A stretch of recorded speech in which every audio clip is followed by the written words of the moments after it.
live on that video then. Ah, right. Right, there we go.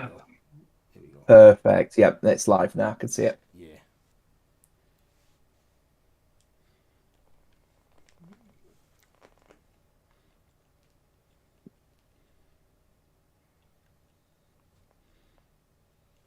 Right, there's not been an invite put into the group chat yet for PlayStation drivers. Have any of the PlayStation drivers joined yet? Yeah, we've got. Oh no, they're all PC. Sorry, that I've joined. I've got Lucart, BK, and Bassett.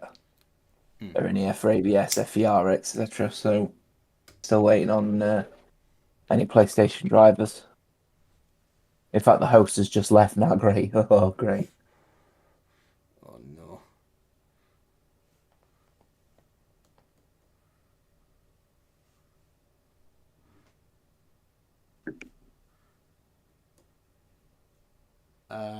What's called? I'm able to edit the title midway through, and I. You should be able to, yeah. Yeah.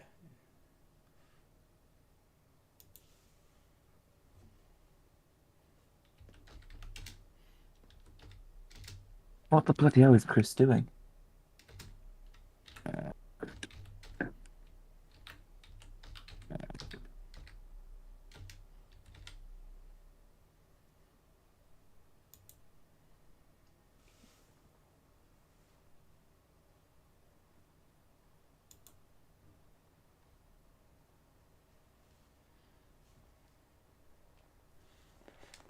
I've just received. Oh no, I just had a message, and it's someone saying Yep. invite. Uh, Invites are not out yet on PlayStation. I'm guessing the lobby was crashed or something. Chris has just sent a third invite now, so I'm going to join that.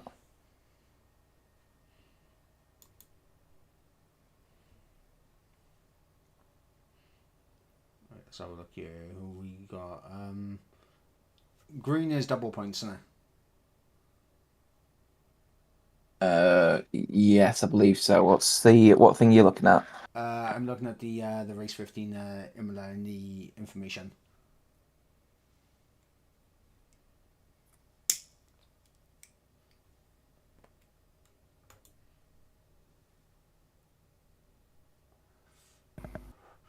Yes.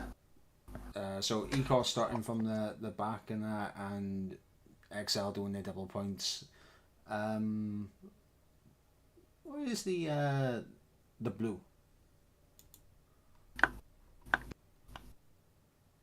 I don't know what that blue is. Yeah. It's not see. I've not seen that on any of the other sheets before. So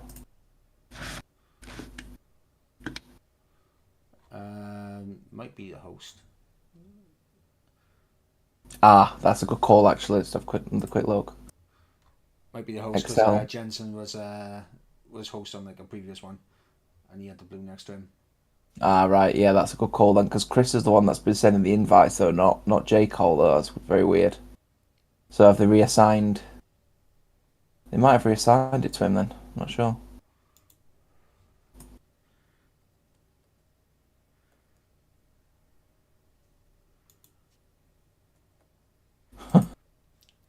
I've got Thomas Ron already. I said he's going to be drop kicking people.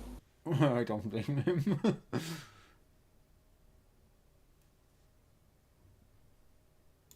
Oh, it's Ron R racing this one.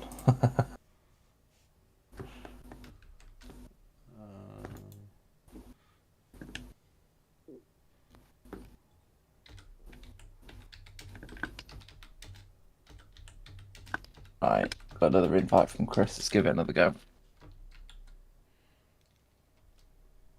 Running 5 minutes behind schedule.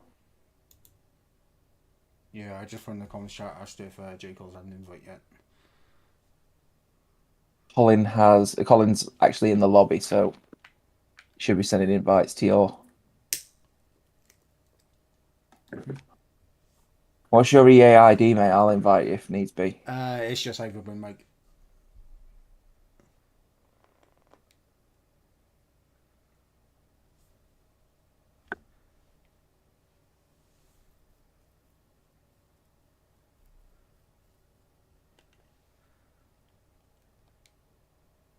What is it? Sorry, mate. Ivor Brynmike, so Ivor AVOR. Bryn, and then just Mike at the end.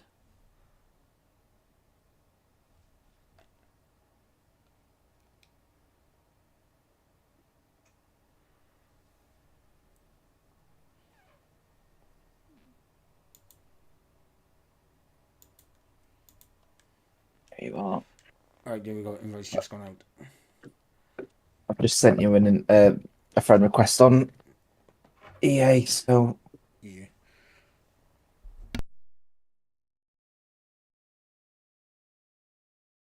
oh yeah, no, there's a big influx of people now.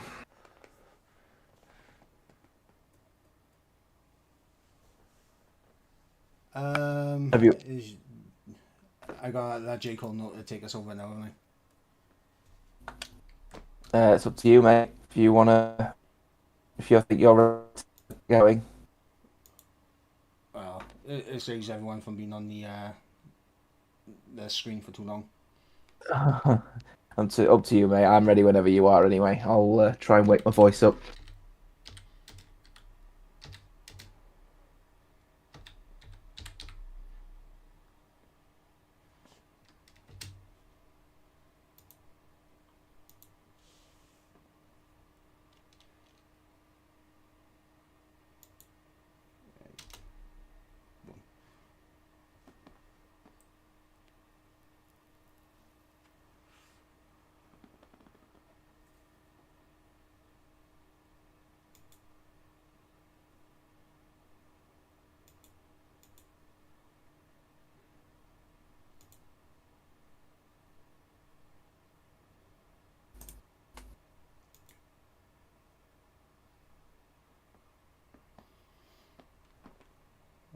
Okay, are we good?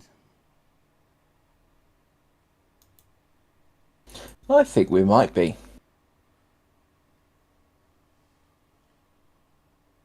I think we just might be, Mike. Well, what's it called? If we are all good,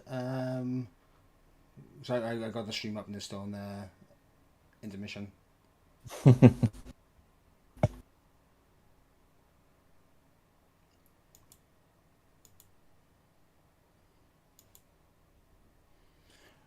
Okay, we are live.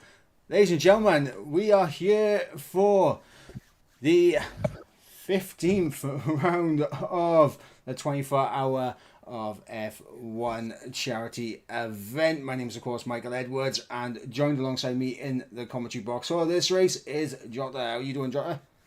Yeah, not too bad, thank you. 4:10 in the morning. We're burning through it. Great stint from yourself and Jess earlier on as well. Looks like all the drivers don't seem to be flagging at the moment. They seem to be doing a good job out there now.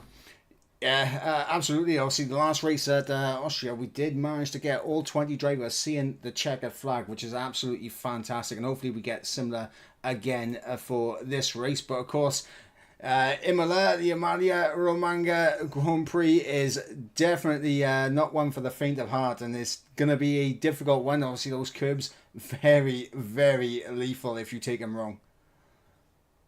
I mean, you'd expect a bunch of people at this point to be flagging, but that would add to the challenge at this point. Of course, the infamous circuit where we'd expect potentially some issues. I'd say Ravazza, the last couple of corners of turn 17, 18, even Aqua Minerale could be a real problem. Of course, you're going downhill into braking zone, and you so make a critical error there. See a few people make a few mistakes, but as the races have been going on, that 50-point gap that I ended up leaving you guys with has absolutely diminished, hasn't it? With NSX and Greenfly, Greenfly seem to have really closed that gap up. Yeah, absolutely. The Queen Fly has closed that gap up, and there's only 3 points in it from the standings that we got, obviously from round 11 at Vegas. So we'll try to bring you updated standings in a few hours' time. Because of course, admins, if they're not racing or doing commentary at the moment, they are sleeping. So we're going to give them a bit of time to rest up before the before the morning stint. And of course, this is the last of the overnight shift, and this is going to be a absolutely grueling last race for those that have stayed up all night. It's going to be absolute killer, isn't it? Like what I said about when I left you guys was all about the that endurance that now comes from racing at 10 past 4 in the morning. Obviously 20 past 4 now, running about 10 minutes behind at the moment, but this is what it's all about, isn't it? Now these drivers have all got to adapt, get themselves ready for another race, and as you rightfully point out, Imola is one of the bigger challenging circuits, so any critical mistake is certainly possible when you are feeling a little bit sleepy. Yeah, absolutely. And looks like a few people are struggling to get into the lobby at the moment. So we all we can do is apologise for the delay. We are running slightly behind time now, which isn't ideal, but honestly, we've been behind and we called it back before, and I'm sure we'll be able to do a similar thing as well over the next couple of races. And obviously, in terms of the races that we got coming up after Imola, we do have the fourth of the random races, the start of the morning stint, and of course we go into Canada, Miami, Monza, which is of course a wet race. Then we got the fifth random track. Sorry, I said the fourth was the last one. That's my bad. The fifth random track, and of course Monaco, and to end things off, Silverstone. I believe Singapore would follow at the end. I believe it's getting rerun, if I remember correctly. Someone told me that. Yeah, no, after the issues that were faced really early on in this calendar. It seems like such a while ago, doesn't it? That 5 past 2 race in Singapore. But yes, I believe it is going to be rerun, and I think everyone's been given a free token as well. So if any of their original drivers that was set for Singapore can't make it, they can make a swap. So that will make for a very interesting race, to be fair, because obviously everyone, got themselves ready and hyped up for a Singapore race that now will happen around about 12 hours after it was meant to be scheduled. So could be a little bit of a fun one, to say the least. But nonetheless, we are going to be heading forward to a race at the Emilia-Romagna Grand Prix, and it's going to be a fun one, I think, Mike, and I'm looking forward to being alongside you and the rest of the team for this one, because this is going to be an absolute blinder, I'm sure. Yeah, absolutely. Imola, one of those tracks that does throw up a lot of good racing and a lot of fine margins with mistakes as well. But before we even get into all the action, I want to shout out to the 37 of you that are in the chat right now watching the stream at 25 past 4 in the morning. You guys are legends. And yeah, we appreciate you guys sticking around with us in the night stint and keeping us company here as we wait to get underway. Yeah, no, but absolute OGs around here at the moment. I'm sure that some people may have been here since it began 15 and a half hours ago. So fair play to anyone that is sticking by, or even if you're just dipping in and checking in, see how we're doing. It is all going to be great fun. Whilst we are just waiting for people to finish up, I think we're waiting just for the one person to join us here. Why not take a look at our friends at Special Effects? Pop over to the Just Giving page at the moment. You know what? We're doing really, really well at the moment, aren't we, as regards of the donations coming in at the moment for the Special Effects charity, up to 849 quid now. We're only 151 pound away from the target, so we are just a smidge away from hitting the target and potentially getting over. So any penny that you can give will go to a massive, massive cause. So please take a look at our Just Giving page. Look at the pinned comment if you're watching live at the moment on Twitch. Yeah, absolutely. We do have a comment in the chat from Lucas saying, I have the stream open while watching UFC. So double watching. I do like that. I do like that. Lucas, UFC. he's got his priorities, hasn't he? He's got his Yeah. priorities right, hasn't he, Mike? There, you've got two streams open in the middle of the night. He's not sleeping. He just wants to watch all the sport he can. So, great stuff there from Lucas. Love it. Exactly. And yeah, I mean, as you mentioned, Special Effect, fantastic charity, and the work they do, absolutely incredible. Working with the young kids and coming up and using technology and that to help them out as well. It's absolutely fantastic. Yeah, no, I mean the amount of technology that they put in to create these new creative techniques to try and get people with physical ailments to be on the level playing field with people like ourselves who are, or are able to do so. So it's mind blowing what they do as well, and it quite literally is life changing for people who just want to be able to enjoy a game. So please check out the Just Giving page. Donate what you can. Absolutely magnificent stuff to say the least. As I believe we've actually got the lobby beginning in just a second here, so we're going to be in for a very very good Imola Grand Prix. Yeah, absolutely. And of course, quick reminder as well, of course, Eco's going to be starting from the back, of course, in this race. And from the looks of it, we do have a double points up for grabs in this race. And that is, of course, XL as we transfer over to the. The gameplay footage and yeah, XL going for double points here, and the big thing is they have to finish inside the top 10 to get 'em.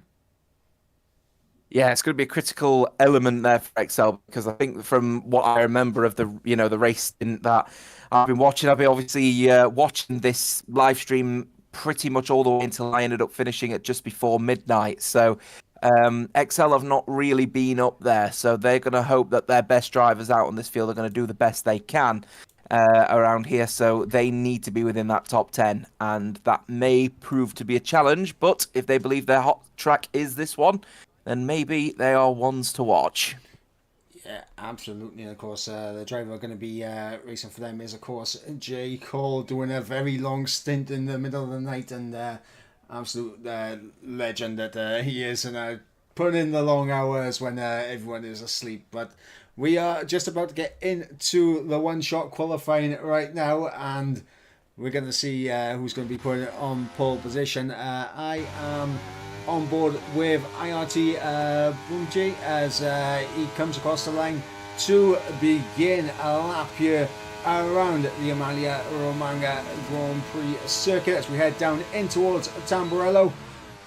And these curves through Tamburello, very, very very high risk, high reward, I'd say, as we head now in towards Villeneuve and going through there. That is a very easy place to pick up a warning. Now in towards Tulsa, the hairpin, very acute overtaking opportunity, and now we climb up the hill towards turn number 9 at Piratella, as it is going to be sixth gear, the gear of choice there for Bombier as he comes down now into Aqua Minerale, downhill, finding the break in, taking a bit of the curve there and keeping it all together, which is of course a key thing for that corner as we head now into Valiante Alta, and traction out of this chicane is going to be absolutely crucial as we head down in towards Rivazza now as turn number 17 and 18, of course. Bombier going to be coming through, and it looks like it's going to be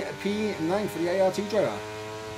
Not a bad lap, to be fair. He's managed to keep it a little bit clean and consistent and more of a conservative lap as well. He wasn't pushing too hard on that one, was Boom Pay on that one. But curiously, though, Green Fly Racing weren't able to lap together. Thomas Ronhard disqualified from that particular race, so he starts towards the back as well here. So, NSX opportunity to earn some points off of the back of their nearest rivals in this one as well. He starts on the front row alongside TS's Dempsey, does NSX. So opportunity knocks, to say the least, here for the Emilia-Romagna Grand Prix. Could be in for a little bit of a blinder, only a tenth of a second separating the front two.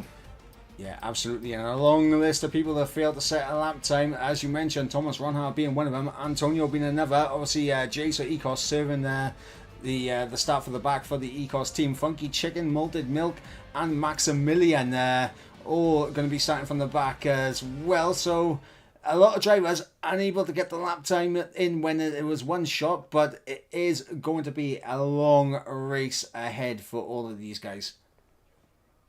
Yeah, absolutely should be. I'm going to keep my conversations light in this one because we have no idea when the race is get going in this one, but just want to say Aqua Minerale, what a set of corners that is, through 11 through 30.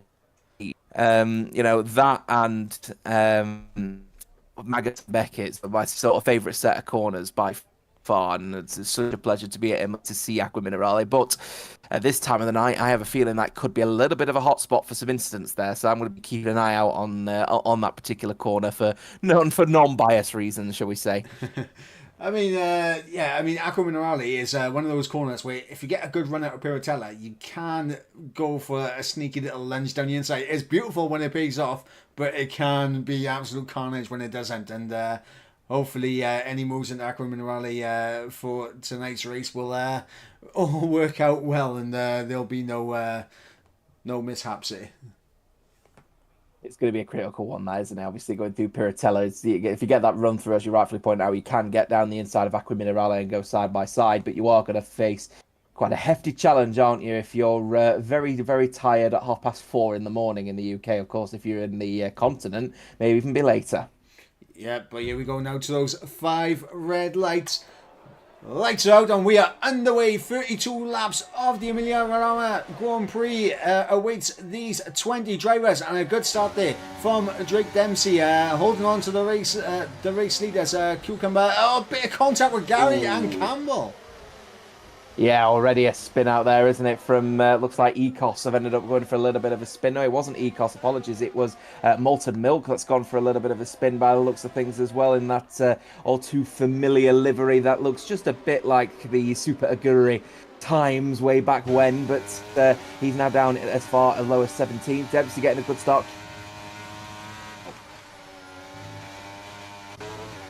Dempsey getting off the line very well there. Cucumber in second for NSX, as we got Campbell in third on the set of the medium. So a nice little split in the tyre strategy as well from these guys. Remember, mandatory 2-stop here in the 24-hour of F1 event, and it's going to open strategy up very, very crucially, because are you going to go for 2 sets of softs or 2 sets of mediums? That's the question. You'd expect probably a couple of set of medium tyres would do the job quite nicely. Softs would be a bit more riskier, as Thomas Ronhard going around the outside of NLR's Mackey in that one that's going through Rivazza 17. And he comes across the line. He's now 4 positions up and actually make that one 5. He's flying through the field as he gets past the Orange Arrows Cone Racing team driver of Antonio, as he tries to go side by side with him, actually, in fairness. But I would expect going into Tamburello exactly what's just happened there. Antonio lead position. He's down to 13th. He may put a bit of pressure back on Ronhar, and he does. He's coming right back at him at Villeneuve. But in the end, Ronhar showing a little bit of bravery around there and stays in 12th. Yeah, Antonio getting an opportunity to fight wheel to wheel with Thomas Ronhart, and he absolutely took that opportunity and gave him a bit of a battle there. In towards Villeneuve, which is absolutely fantastic. But back up towards the front, obviously Drake Dempsey maintaining his lead at the start, and Cucumber there just holding in behind about half a second back. And of course we've got Marlon up there in third, as Campbell on those mediums starting to fall away, and this is crucial because DRS is about to be enabled as we approach the beginning of lap number 3. Yeah, Campbell really needs to sort of pick up the pace a little bit here, find that couple of tenths on Marlon to try and get the DRS. Of course, only the one DRS zone going through Variante Bassa into Tamburello, so opportunity to try and find the couple of tenths over the lap, but he needs to find it, otherwise he's going to find himself in serious trouble. And in fact, he's already going to find himself some trouble, because Matthew Bassett for ABS already making the move straight into Tamburello, and he's happy to take that position. He's up to 4th. Yeah, big move there for Matthew to get through on Campbell. Now he, on those soft tyres, he can try and close up to the top 3, and that is going to be key for him, as I believe that's Malted Milk at the back has gone around for the Esports Wales team, and not been the best of starts here for Malted Milk, as Thomas Ronhart able to get through on Ecos J's up in the P11. Now goes Thomas Ronhart. He's looking like a little bit. He's looking a little bit racy now, isn't he? As Thomas Ronhart, as Matthew Bassett's making a gigantic mistake. Guess where? Acqua Minerale. As he's looking like he's trying to sort of fight off a bit of an attack from Campbell, but going through Acqua Minerale, track extending aggressively, losing the rear, but very well caught indeed. As we've already got our first 3-second penalty of the day for the Contest of Speed Esports team in J's. He is currently down in 12th place, and it's only taken 3 laps to get a 3-second penalty. That could be quite detrimental, considering that we've still got plenty of racing, 29 laps to go. Yeah, absolutely. And Matthew Bassett able to get within 1 second. So he has done the work that he needs to, but you can see the flashing red on the back of his car, meaning that he is below 10% on his ERS. So could potentially become a sitting duck the following lap around. Could be a problem indeed there. That's Bassett, not going to 3 second help. time penalty as well. To be fair, he went and had a massive excursion at Aqua Minerale, which didn't help scenarios. He's another one that's falling foul of it here. And I think this is now where we're starting to see that clumsiness coming in from the drivers, aren't they? Because it's late in the day. Oh, again, that big snap from Bassett. You can see people are starting to feel a little bit tired, a little bit clumsy, and you can see it in how they're driving. Again, track extension from Bassett. So you can see that this is where it's going to become a problem. Lucar, also 3 second penalty. We're starting to see the flagging really begin. Look at that, wide again from Bassett. As Campbell now getting a 3 second penalty. We can see it in it. This is what we're expecting at this point now. Yeah, the 3 second time penalties are starting to come thick and fast for these guys. As a bit of a battle that was going on for P8 between Maximilian and QVR Packer there, as I believe that was Maximilian getting all out of shape coming through Rivazza, and that's going to allow Packer to go side by side with him. Remember, they do have the DRS on Bumpier, and there's going to be almost 3 wide in towards Variante Tamburello. Here we go then, as we're just keeping an eye out on towards the midfield here. And it is really, really intense racing, isn't it? Now it's starting to build here. Oh, that's a spin out. And it looks like there's a spin out a little bit earlier on. Ronhard just managing to get a... It looks like it was Packer for QVR has managed to go in a bit of a spin. Bassett is also struggling as well. He's lost a couple of positions. Campbell now back up to 4th. Jakku up to 5th for X. X actually looking like they really need some big points here. And X Esports looking strong enough to get that one. Sector 1 yellow flags waved as well. Not sure where that's coming from. But we'll figure that one out in due course through Aqua Minerale. But here we are, another track extension there, I believe, from Luca. So we can start to see people are really beginning to flag already. And we've still plenty to happen here at Imola. Quick reminder as well, guys. I know it's it says QVR Packer on his name, but unfortunately, it's not the QVR driver that is.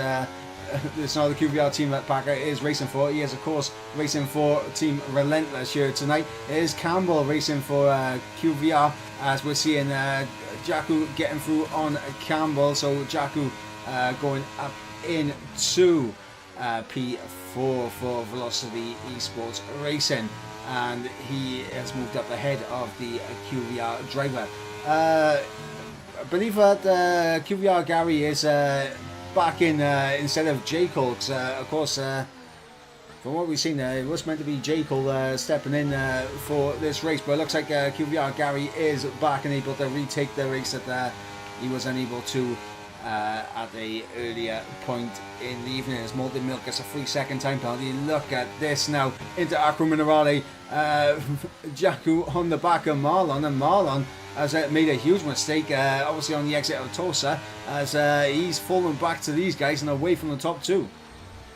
Yeah, and just keeping keeping a very firm eye on this one as well, because of course Campbell and Jakku were the individuals that were able to benefit from the mistakes of people behind them. So now it is an opportunity for the likes of them to potentially put Marlon under some pressure. And of course, again, with that flagging nature of people making mistakes and already getting time penalties, that is only going to be a massive benefit, as Drake Dempsey getting an overtake on Cucumber for P1. And while this is happening, Marlon for Team NLR being overtaken twice, as Jakku and Campbell again carrying each other around this field at the moment, and now they're up to 3rd and 4th. Yeah, and now the question's got to be asked, are the soft tyres starting to go away from these guys? Because the mediums look like they're coming alive here, so it looks like we've got another spinner. Is that Antonio? Yes, it is Antonio. And I think Bumpy also went off a little bit, as well as Thomas Ronha has overtaken him. Up in the P6 goes Thomas Ronha here. And yeah, are we starting to see the soft tyres fall away from these guys?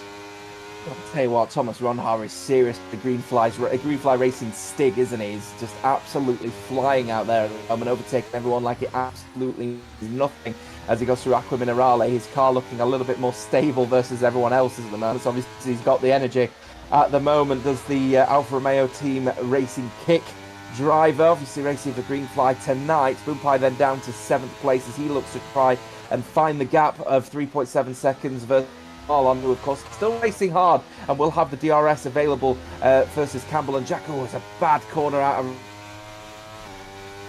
the gravel, so he's going to lose a little bit of time there. But Campbell looking at Racy alongside Jacko. They've been racing to and fro, these two, haven't they? But now up to third place is Campbell, as X Esports, they're now relegated down to fourth. Yeah, Jacko have lost the esports team as LT Rocker for X Esports. It's difficult to keep up with what's called the names at the moment, but yeah, it is. Velocity Esports Racing that Jacko is driving for, and they've got LT Rocker for X Esports, who is in a big freeway battle with Maximilian and QVR Gary there for 16th position. But yeah, going well so far if your name is Campbell and Jacko, but there is that looming threat approaching. Now the gap is 3 seconds of Thomas Ronha, and that's going to be striking fear into these guys up ahead. Yeah, they'll be bearing that one in mind, to be fair, because they don't want to end up sort of being in a position where they're having to race too hard. Oh, a big mistake from Marlon, losing the rear ever so slightly. Sector 2 yellow flags are being waved at the moment, and I think that one is due to a slow Antonio again. The Orange Arrows CRL team, unfortunately, the Cone Racing team are just not feeling it at the moment, shall we say, with Antonio down to 50th. Still up one position where he started, and he's got plenty of people with time penalties around him, but he could do with not making any more mistakes if he can help it. Lap 9 of 32.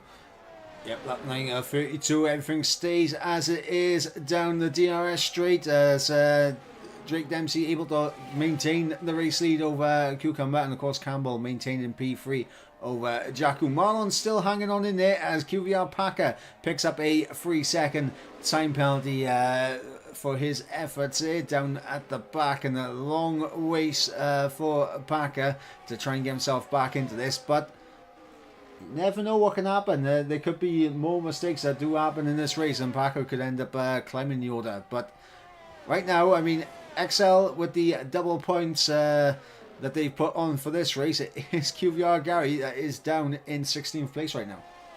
Yeah, it needs to be in the top 10, remember, if you want to get your double points, of course. And unfortunately, it looks to be that XL are continuing to struggle to get into that top 10 to take those double points. And that is going to be a little bit of a critical one now for Gary to start making some inroads. What's the benefit to him, though he's down 12 positions, is the fact that he is doing quite well as regards of time penalties. Everyone else around him has got time penalties, as we do have a swap at the front. Drake Dempsey now in the pit lane to swap off his soft tyres as he now moves on to a set of mediums. Of course, remember, it will be a two-stop. Yeah, as Jacko gets to move down in towards Tamburella on Campbell. So up into P2 now is the Velocity Esports Racing driver here tonight. And yeah, as you mentioned, Drake Dempsey coming into the pits, getting on a fresh set of tyres, coming out into a decent bit of clear air as well. Yeah, looking fairly sharp at the moment is Jacko. Apologies, I think I referenced him as an ex-esports driver, but I've noticed at the back we've also got Trocker as well with the X tag, so he might not be the ex-esports driver that I remember. I'll have to get my notes out and actually read them properly while my eyes are not blurry from the quarter to 5. Unfortunately, it's not just the drivers that are flagging a little bit, it's also the commentators as well at this time of night, isn't it? Yellow flags in Sector 2 again, and that is for a slow car. I'm trying to figure out what it is. It is Bumpy, you're right. Yes, he is gone for a little bit of a spin just before Aqua Minerale in that scenario. Very unusual to lose it at the quick corner after Piratella, but he is back and running, and he hasn't lost any positions, but lost plenty of time. Yeah, absolutely. Cucumber now into the pits for NSX as well. Looks like Marlon is going to go out and continue on for another lap, and we're going to see what he can do as Campbell now takes over as the race leader with DRS getting the overtake done on Jacko. And yeah, I mean, I understand with what's called the way, obviously with the two X Esports drivers and that racing with two separate teams. Remember, Campbell is racing for QVR, and we've got two drivers with the QVR tag. Just keeping an eye out there as Packer with another 3-second time penalty for his troubles as well, so he's finding it really difficult to stay within track limits at the moment. You know what, if this was earlier on in the competition, I'd say, come on, it's not that difficult, but you know, we'll be in quarter to 5 in the morning in the UK, could be later if you're on the continent.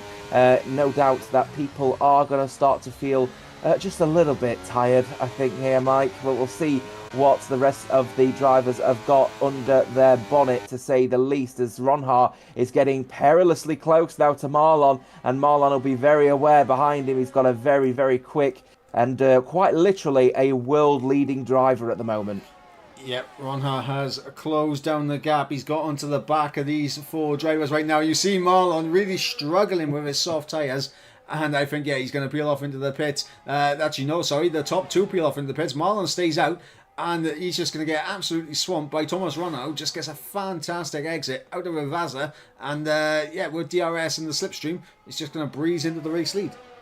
17th place he started, by the way, Thomas Ronhard. 12 laps. He's now leading this race. Of course, he's not on the same pit strategy at the moment as everyone else around him. Of course, the Marlon on the set of soft tyres, actually extending his soft stint, you'd have to say, versus those on the medium tyres. In fact, the drivers in front of him that were on medium tyres when they pitted, and now they're coming out on a fresh set of medium and, quote, soft tyres, respectively. So there's a bit of a split strategy between Campbell and Jakku. It's the first time that we're starting to see something different from these two, who seem to have just been hugging each other for the last 12 laps.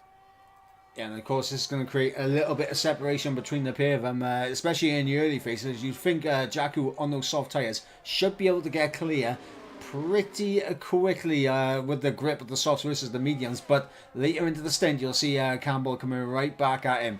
And if Jakku cannot get through and build that 1 second gap he needs, it's going to be very difficult to break away from Campbell. Yeah, I'm just keeping a firm eye on Marlon at the moment. He is putting, should we say, his acceleration input is a little bit all over the place. Into the pits he comes, though, and I think that might just purely be because he's tired. And, you know, can you blame him, to be fair? At the moment, that acceleration input going through the corners is not consistent. It's just trying to find the biting point of the car. Of course, no traction control in these Formula One cars with a Mercedes power unit in the back of it. Into the pits and a fresh set of medium tyres, though, for him. Drake Dempsey, of course, 3 laps ago he pitted, so now he retakes second place, but a bit of a gap between him and Ronhar. Yeah, so we got Jakku getting back through on Campbell on those soft tyres, and that is exactly what he needs to do. He has Maximilian up the road. Of course, Maximilian has made a pit stop, as has Matthew Bassett as well. They both made early pit stops, and they're in good positions right now, but a little bit out of sync with the rest of the field. Yeah, just keeping an eye on Cucumber at the moment as well, looking like he was getting perilously close to go for an overtake around the outside of not down the inside of the inside of Piratella. That's a bit of a risky call, and Bassett is going to get squeezed off the track, and it's not the first time he's been off of the track in this race as Bassett, but he will stay now in 4th place. Well, that was harder racing, perhaps a little bit of a squeeze, but unfortunately Bassett, as you can see, pays the price for it, gets a 3-second penalty. Does Colin R. Mason.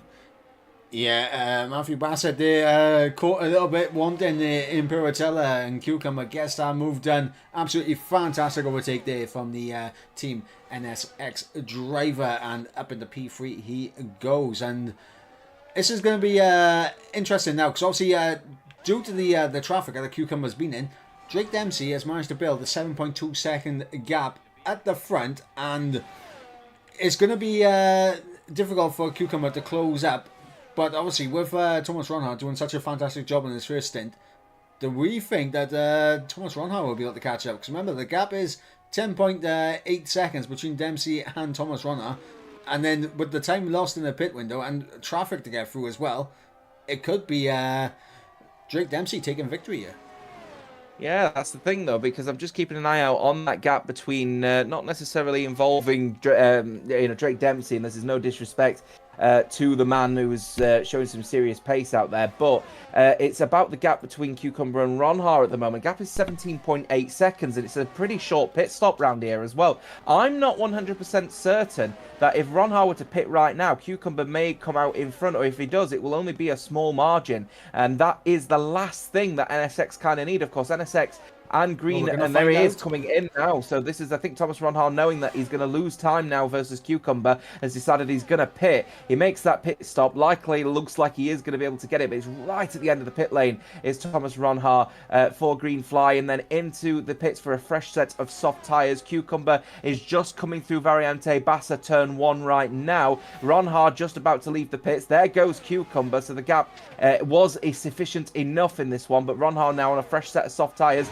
He's already been able to pick through the grid of drivers a little bit earlier on. He just needs to do it again.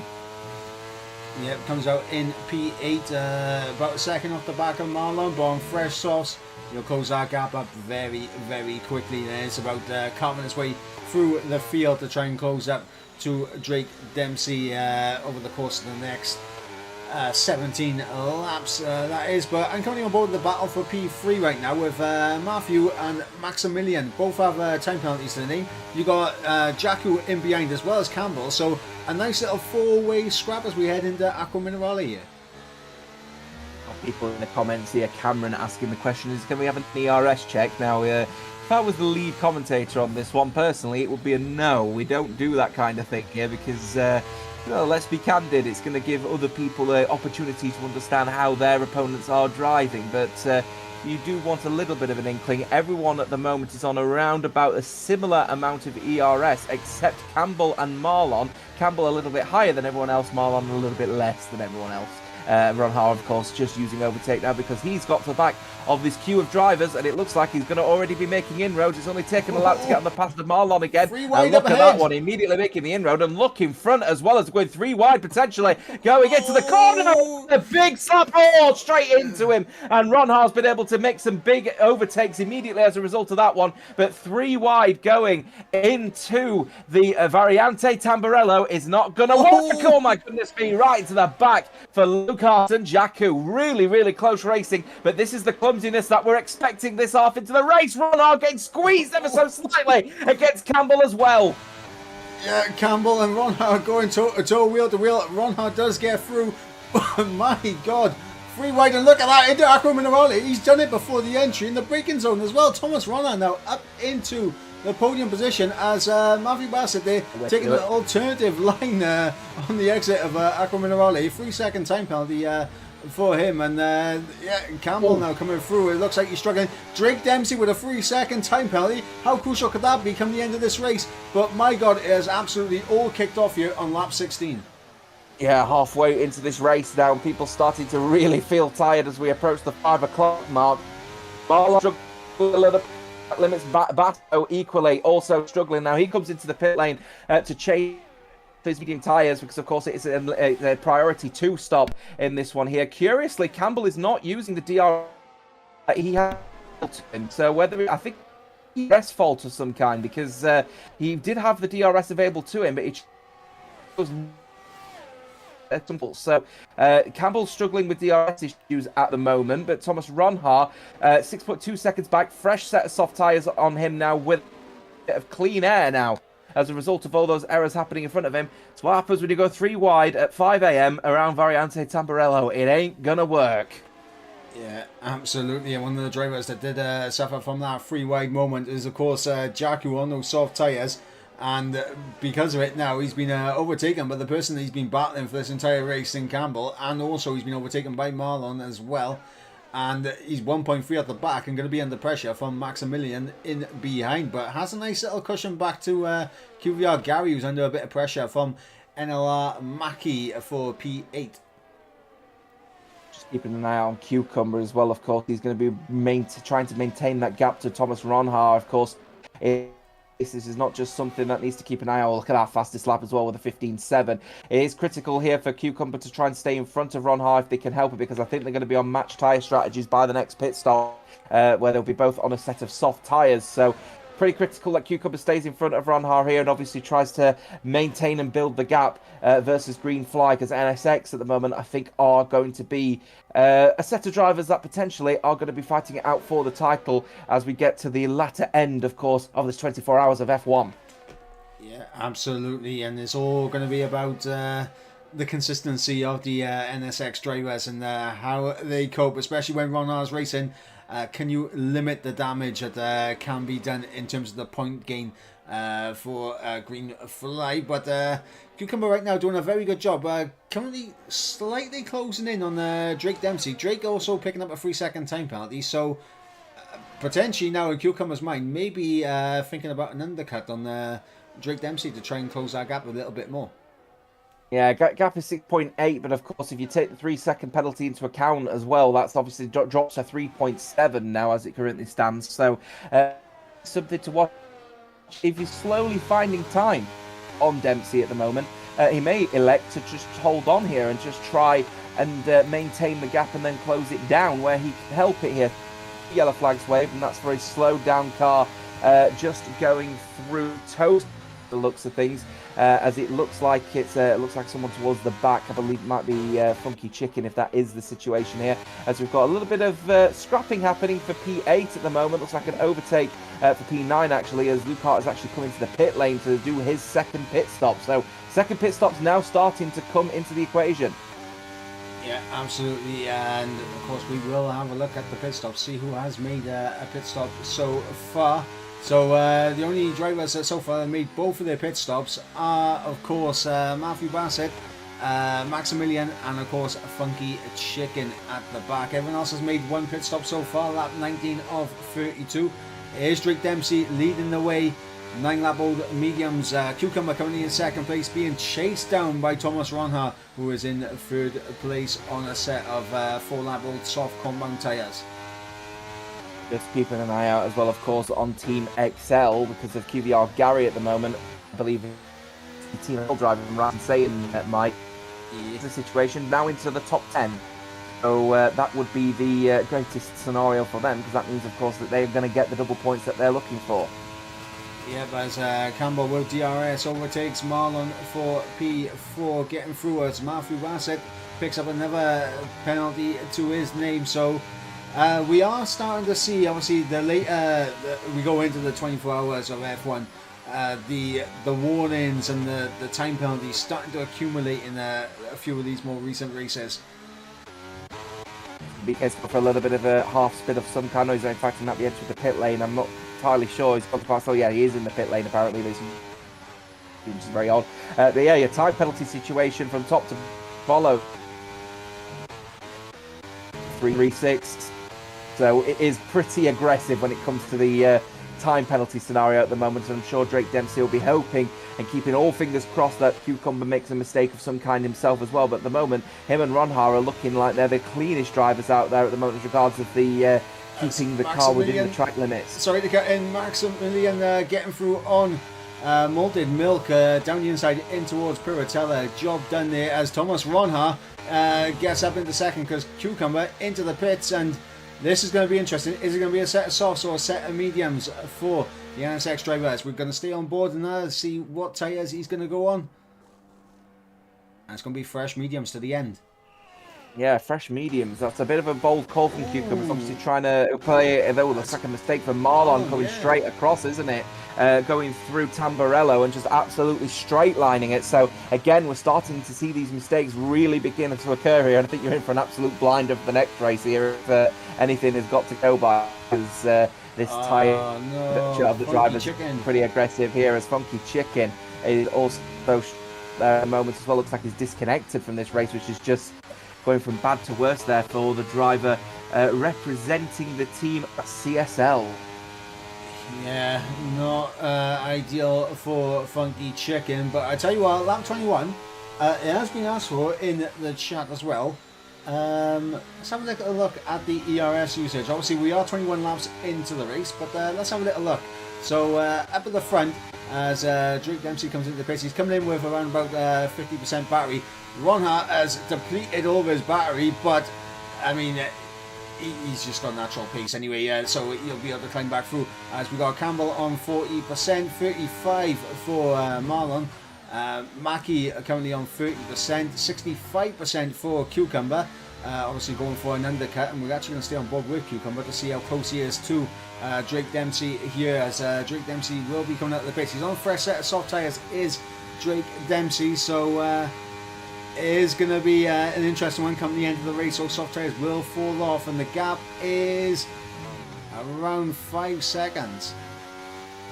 Yeah, curious that one actually. So not much time gained then from Cucumber making the early start here, as well as Ronha gets a 3-second time penalty for his troubles, but he is pushing really hard out there at the moment. Oh my god, I was just on board with Matthew Bassett there. Absolutely snap of the rear through Tamburella, and I do not know how he has managed to keep himself in this race, because that was a absolute heart in the mouth moment for him.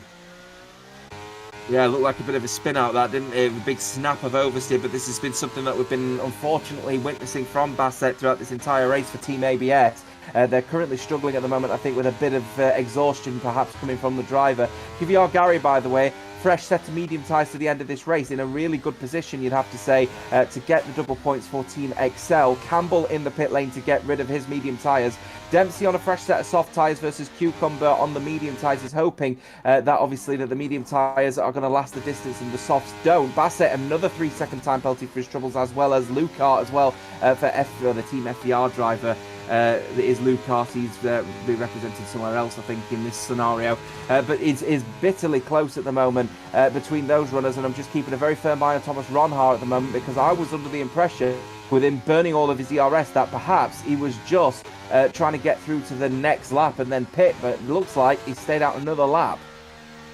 Yeah, I think in Ronhar's mind right now, he knows that the longer he can kind of hold the gap between himself and Drake Dempsey, to around, I'm going to say around about 15 seconds, thereabouts, he knows that he could come back at him with fresher tyres towards the end of the race. And obviously the 3-second time penalty will be a concern to him, but he is in the pits now, so responding 2 laps later. So we're going to see what the gap is between Ronhar and Drake Dempsey here, and we're going to see if Cucumber is able to get an undercut on Thomas Ronhar, as well as is fresh soft tyres for Ronhar. Drake Dempsey, a new fastest lap of the race, retaking the race lead, and Cucumber now coming down the south finish straight. Is he going to be able to jump himself ahead of Ronhar? Yes, he does.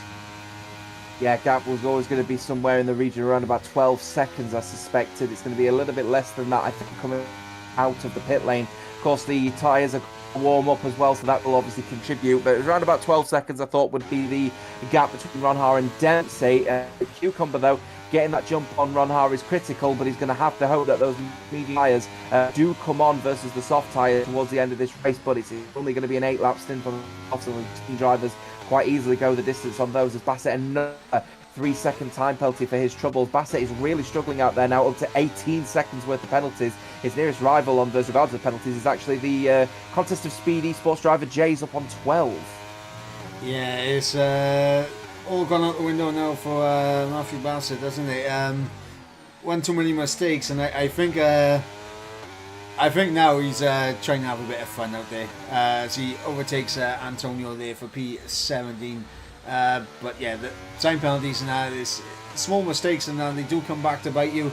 And coming on board with this battle for P4, as Maximilian is up against Campbell here. So we're going to see who's going to come out on top between these two as they come through.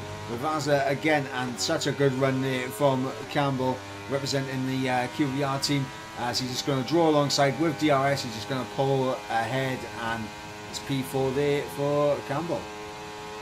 Yeah, he needed to get that move done as quickly as he possibly could, so then he could stay with at least within touching distance of the front three, with a gap 0.9 seconds.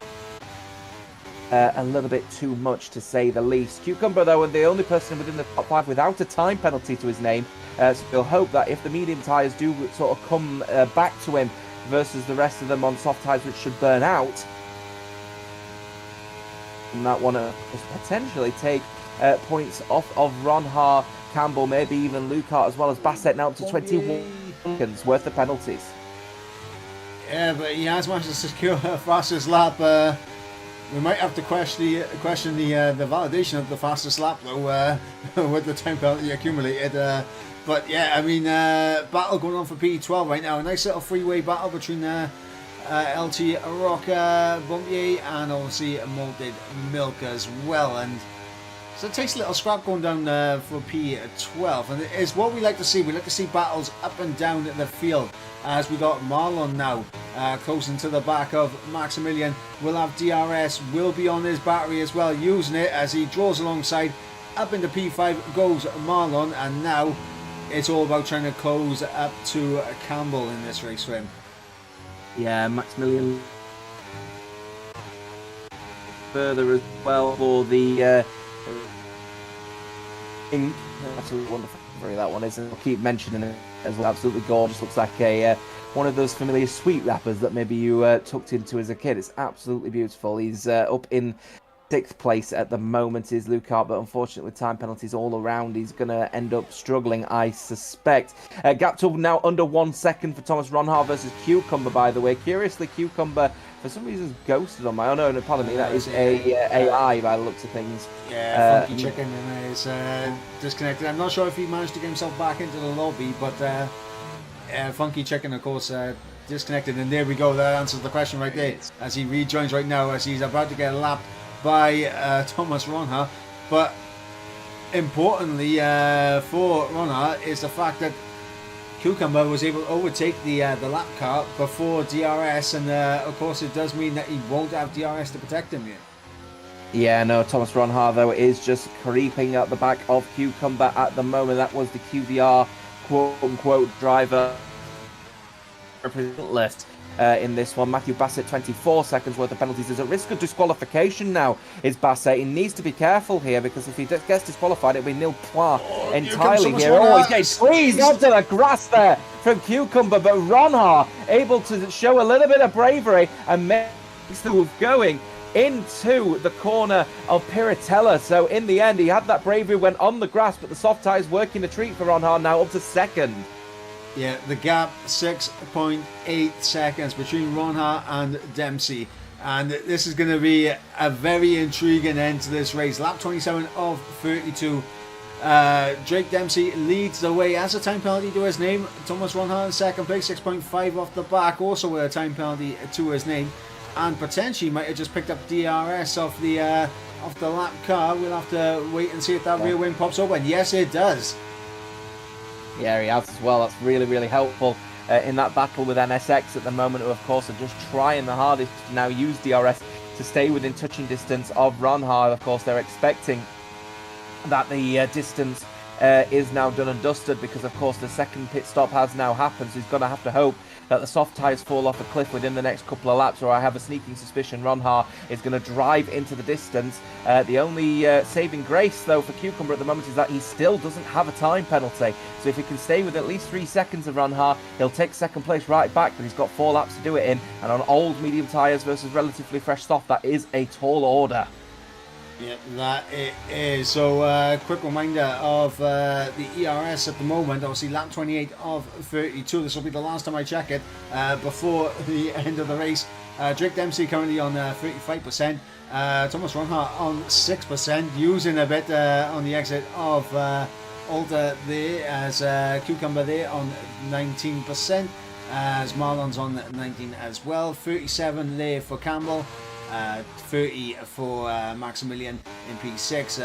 Jakku currently on 20, 29 for Mackie in 8th. Gary currently on 6% as well, as Funky Chicken's retired from the race, and that looks to be it's cars. On circuit. Yeah, cars. It's retirement on. It's a retirement on circuit, so the team will now have to get a 5-point deduction as a result of that one. CSL will take an L on that one, and 5 points will be deducted from their team as a result of that one. So that's a bit of a shame, to say the least, in this one. Just FYI, by the way, Matthew Bassett is now 3 track excursions away from being disqualified from this race, as he's now up to 16th place and gets a big tank slapper going out of that corner, but he's going to be heading now through into Ravazza. He comes out of Ariante Alta with a tank slapper, but goes out of it with 16th place, but 3 track excursions away from a disqualification. The last thing ABS really needs. Yeah, absolutely, and I can't lie. I mean, it didn't look like Funky Chicken was actually in the lobby, because he joined after the retirement as well. So looks like that was potentially an AI retiring out on track and not Funky Chicken himself. So maybe that would be something that will get brought to the stewarding team. Might be able to save himself the 5-point deduction if it was the AI and not himself that retired out on track. Yeah, curious. I've never seen that one before in up to, I think it's about 5 or 6 years worth of esports commentary. So it would be a first for me if that is the scenario. Either way, we'll keep an eye out on that one. I'm sure the team will inform everyone, and obviously my successor following from this race. Marlon overtaken by Campbell. That's for P4 now. Campbell having a really good race, actually, isn't he? So he's doing a good job to maintain this one. Obviously, going to the soft tyre was the good call. BK now with a 3-second time penalty for multiple warnings, but Campbell himself, that's for Clean Vigor Racing, looking sharp indeed, as him and Jacko were basically hugging each other throughout this race. But going on to that medium tyre as a final stint, bad call. Let's go P12. Big battle going on between three drivers, Bumpier, Molten Milk, and LT Rocker, as LT Rocker goes from P12 down to P14 with DRS, and these guys are really starting to scrap it out majorly now for that 12th position. Yeah, I've got to say that is millimeters difference, isn't it, between them all there as well, because they're in that time of now 5:10 in the morning. Millimeters is obviously a little bit more exaggerated when you're a bit tired, so fair play to him for getting around those corners without touching. Yeah, absolutely. And of course, the battle for P10 starting to heat up as well. Colin R. Mason, a little bit of pressure from Ecos J's there for the final top 10 position. We also have Marlon once again on the back of Campbell, as it is almost side by side on the exit of Tamburella, and Marlon just has to sit in behind. We are on the penultimate lap of the race, so only one more DRS zone here, and I think Marlon's sitting in a perfect place to try and get this done. Pretty sure that at 30 seconds worth of penalties you're disqualified from this race, but the game is allowing Matthew Bassett to continue racing despite the fact that he now has 30 seconds worth of penalties. So that's up more than 30 track excursions throughout this entire race. But he's still going to get the overtake done as he gets past the Orange Arrows Cone Racing Team driver of Antonio, and now up to 16th place as Thomas Ronhar has now got 6 seconds worth of penalties, and suddenly Cucumber's race is back online, but the gap is 0.3 of a second. So Ronhar probably not going to be winning this race now as a result of it, but can he hold on to second? I tell you what, Matthew Bassett goes around again and falls back down to 18th place, and I think he might end up still finishing ahead of QVR Parker, but Campbell and Marlon still fighting it out as well as they come down the DRS straight. Marlon now up into P4. We're on the final lap of the race. It is Drake Dempsey who is leading the way. He's still managed to maintain a 3-second lead over Thomas Ronhar, so he's absolutely done a fantastic job here and thoroughly deserves a race win. Thomas Ronhar, though, with that 3-second time penalty, now is under a bit of pressure from Cucumber, and this is the point where you'd think the mediums now start to become the better tyre.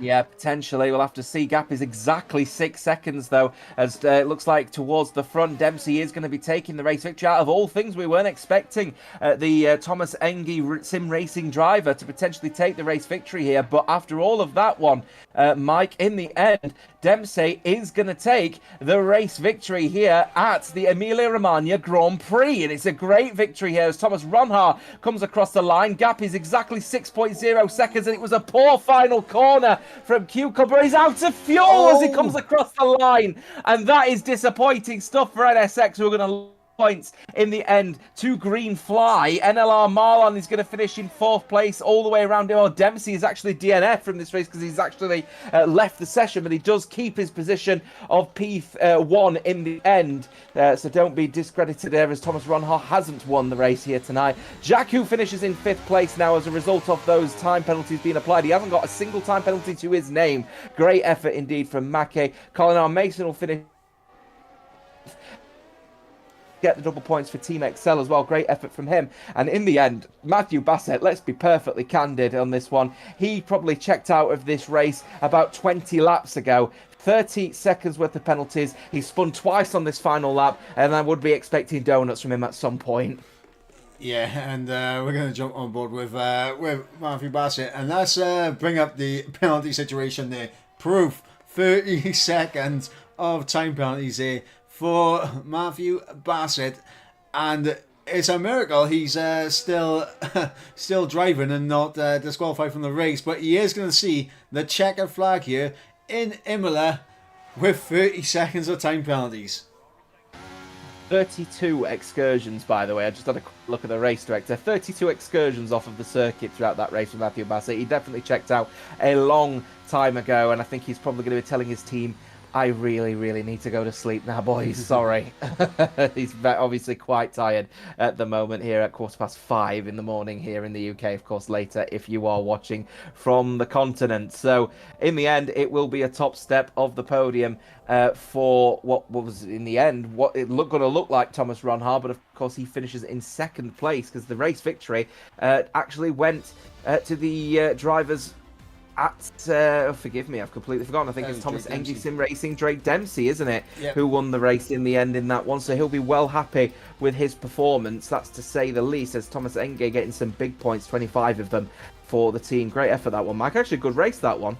Yeah, absolutely was. So we'll run you through the order one more time. It was Drake Dempsey who did take victory for Thomas Engine Sim Racing, and then of course we had Thomas Ronha coming through for second place for Green Fly Racing. Third place went to NSX Cucumber, obviously for the team NSX, and of course we had Marlon for believe Neverlast Racing coming through and getting a good result for them. Campbell there for QVR in P5, Jakku in P6, Maximilian 7th, Gary in 8th, Mackie 9th, and then of course we had Colin running at the top 10. Outside the top 10 we had Malted Milk, LT Rocker, Bumpye, El Haslaga, E-Cause Jays, Antonio, Matthew Bassett, BK, then Matthew Bassett, and then of course at the back we had QVR Parker, and then of course our only non-finisher was of course Funky Chicken. Fastest lap did go to Matthew Bassett, but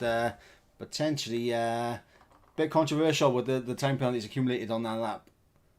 Yeah, it was pretty aggressive, actually, wasn't it? From Matthew Bassett, unfortunately, like I said, I think he checked out a little bit earlier on in this race. And I think it just seemed very much like it wasn't going to be the race for him, to say the least. But I tell you what, though, absolute pleasure to be alongside you guys. I'm going to leave you guys in the very capable hands of Omicoms as he will join the commentary box alongside Michael for the rest of the races that I've got coming up. I think you two are paired for the next race, aren't you? Before Jess returns for the couple of stints that she's got for the morning. But we are now officially in the morning races. So looking forward to seeing what we've got coming up for the rest of this. Michael, thank you very much for being alongside me for this one. And thank you to everyone tuning in as well. Big thanks to J. Cole for giving me this opportunity as well. I will see you guys next time. Yep, absolutely, and I couldn't echo that more. Thank you for jumping in with us as well, Jota. But guys, we will now go on to the intermission as we get ready for the fourth random race of the 24-hour event, and we'll see who is going to come out on top and what track is going to be selected. We'll see you in just a moment.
Welcome back, ladies and gentlemen, as we are getting ready for race number 16 of the 24-hour F1 event. And of course, it is a random race. My name is, of course, Michael Edwards, going to be taking you through the action. And joining alongside me, he has been a legend through this entire stint and so far in the night. And he's back once again, is, of course, Omni Comms. Omni, how you doing, mate? Hello, Mike. Doing very, very well. Looking forward to this. A random track as well. So cannot wait for this one to get underway. It's going to be really, really exciting. So yeah, cannot wait. Well, I mean, there you see it. The wheel is there, and Oh. I think there's no better time. I think we push the button. Quick reminder of the tracks available. Obviously, Qatar, Bahrain, Mexico, Abu Dhabi, Hungary, and the Netherlands. So a lot of interesting tracks, but let's not waste any more time. Let us spin that wheel. Oh, he's going around. He's going around. What's it going to be? Oh. It is Mexico. Ooh. Ladies and gentlemen, it'll be the Mexican Grand Prix. Incredible, and it's going to be a very interesting one as well as Mexico, a long run down in towards turn number one. If you're on pole position, is not the best place to be. Yeah, it is an incredibly long run down to the braking zone at turn number one, and it usually means we go around, we go three wide, we go possibly at times four wide as well. So it gets really, really tight down to that first braking zone on that circuit. So yeah, that's going to be really interesting on the opening lap. But yeah, interesting circuit. Yeah, absolutely. Of course, Mexico, the track that will be contested for everyone here tonight, and it's going to be an intriguing one. Of course, we have 19 drivers in the lobby as it currently stands. As yeah, Mexico definitely going to be an interesting one. Yeah, Mexico definitely always is a very, very exciting one. Hopefully, it's going to be the same here, and I'm hoping we do get treated to some fantastic racing as well. Now, we have been noticing that there's been a lot more mistake penalties and everything really creeping in, so the drivers will really need to have their full focus, but I think we could be seeing some mistakes as obviously now we get more and more late. It's 5:30 right now in the UK, and then for other places also getting to 6:30 for people who have been awake for quite a while. I think it will probably start getting to them soon as well. Yeah, absolutely. And Scott, just looking at the reaction at the moment, obviously Mexico being the track. Not many people are happy with this one, but Mexico is going to be an interesting one. It seems like a lot of people mixed feelings about it. So we're going to see what happens with it. And honestly, there were better tracks there, obviously, to come through. Obviously, it would have been good to get Qatar in, of course, and Sam Vogt as well for another fantastic track. But it is, unfortunately, for the drivers, it is Mexico. It is the Autodromo Hermanos Rodriguez. And it is going to be a very, a very long night for a lot of these drivers now. It definitely is as well. A lot of drivers didn't want this as well, but they've got it. So let's see how it's going to go. We're about to get underway for our one-shot qualifying. As we already mentioned, pole position not as crucial as other circuits. Bigger chance that they could end up in third or fourth even when we exit through the opening couple of corners. So lap ones are always really exciting. So pole position isn't the best position to be in here. No, absolutely not. And it is one of those tracks where anything can happen. And we will transfer over to the action now out on track, as we are going to be going into one-shot qualifying. Yeah, I mean, it's starting to get to that point now in the event where we're starting to see a bit of fatigue set in with a couple of these drivers. We're starting to see more 3-second time penalties pop up and a few more driver errors popping up. And this is obviously not a track that people would want if they are struggling with trying to stay awake. Yeah, definitely not a circuit that they would want if they are struggling with that as well. But here we go. Then about to get into the one-shot qualifying around this short configuration of circuit. But yeah, definitely not the one that the drivers wanted, but it's the one that they're all going to have to deal with in the random circuit. That's what we love about it. No one knows what's going to be the track, and then we spin the wheel, and then we find out. Yeah, absolutely. And of course, drivers racing here tonight. It will be ABS Racing Team starting from the back, and they will not be able to qualify. And of course, there is going to be a double points race selected. Obviously, a wild card selected for International Racing Team. IRT are looking to get double points from this, and of course, it is IRT Seeb driving for them here tonight. Yeah, so definitely they'll be looking for a good performance as well. So let's see then where they're going to be able to first of all qualify as the one-shot qualifying now gets underway. Yeah, and we are actually going to be on board with Seeb for this lap as he crosses the start-finish line, heads down the long run in towards turn number 1. Of course, DRS wide open. Of course, 3 DRS zones around this 4.3 kilometer circuit. Now looking at the braking in towards turn number 1, we're going to see a lot of overtakes here. Side-by-side action through turns 2 and 3 perhaps as well. Good traction on the exit there for Seeb. DRS wide open once again on the run down into turn 4. Of course, the run down into turn 1 and turn 4. One detection point for both of those DRS zones, so important to keep that in mind as we go through turns number 4 and 5, and now through the double apex of turn number 6.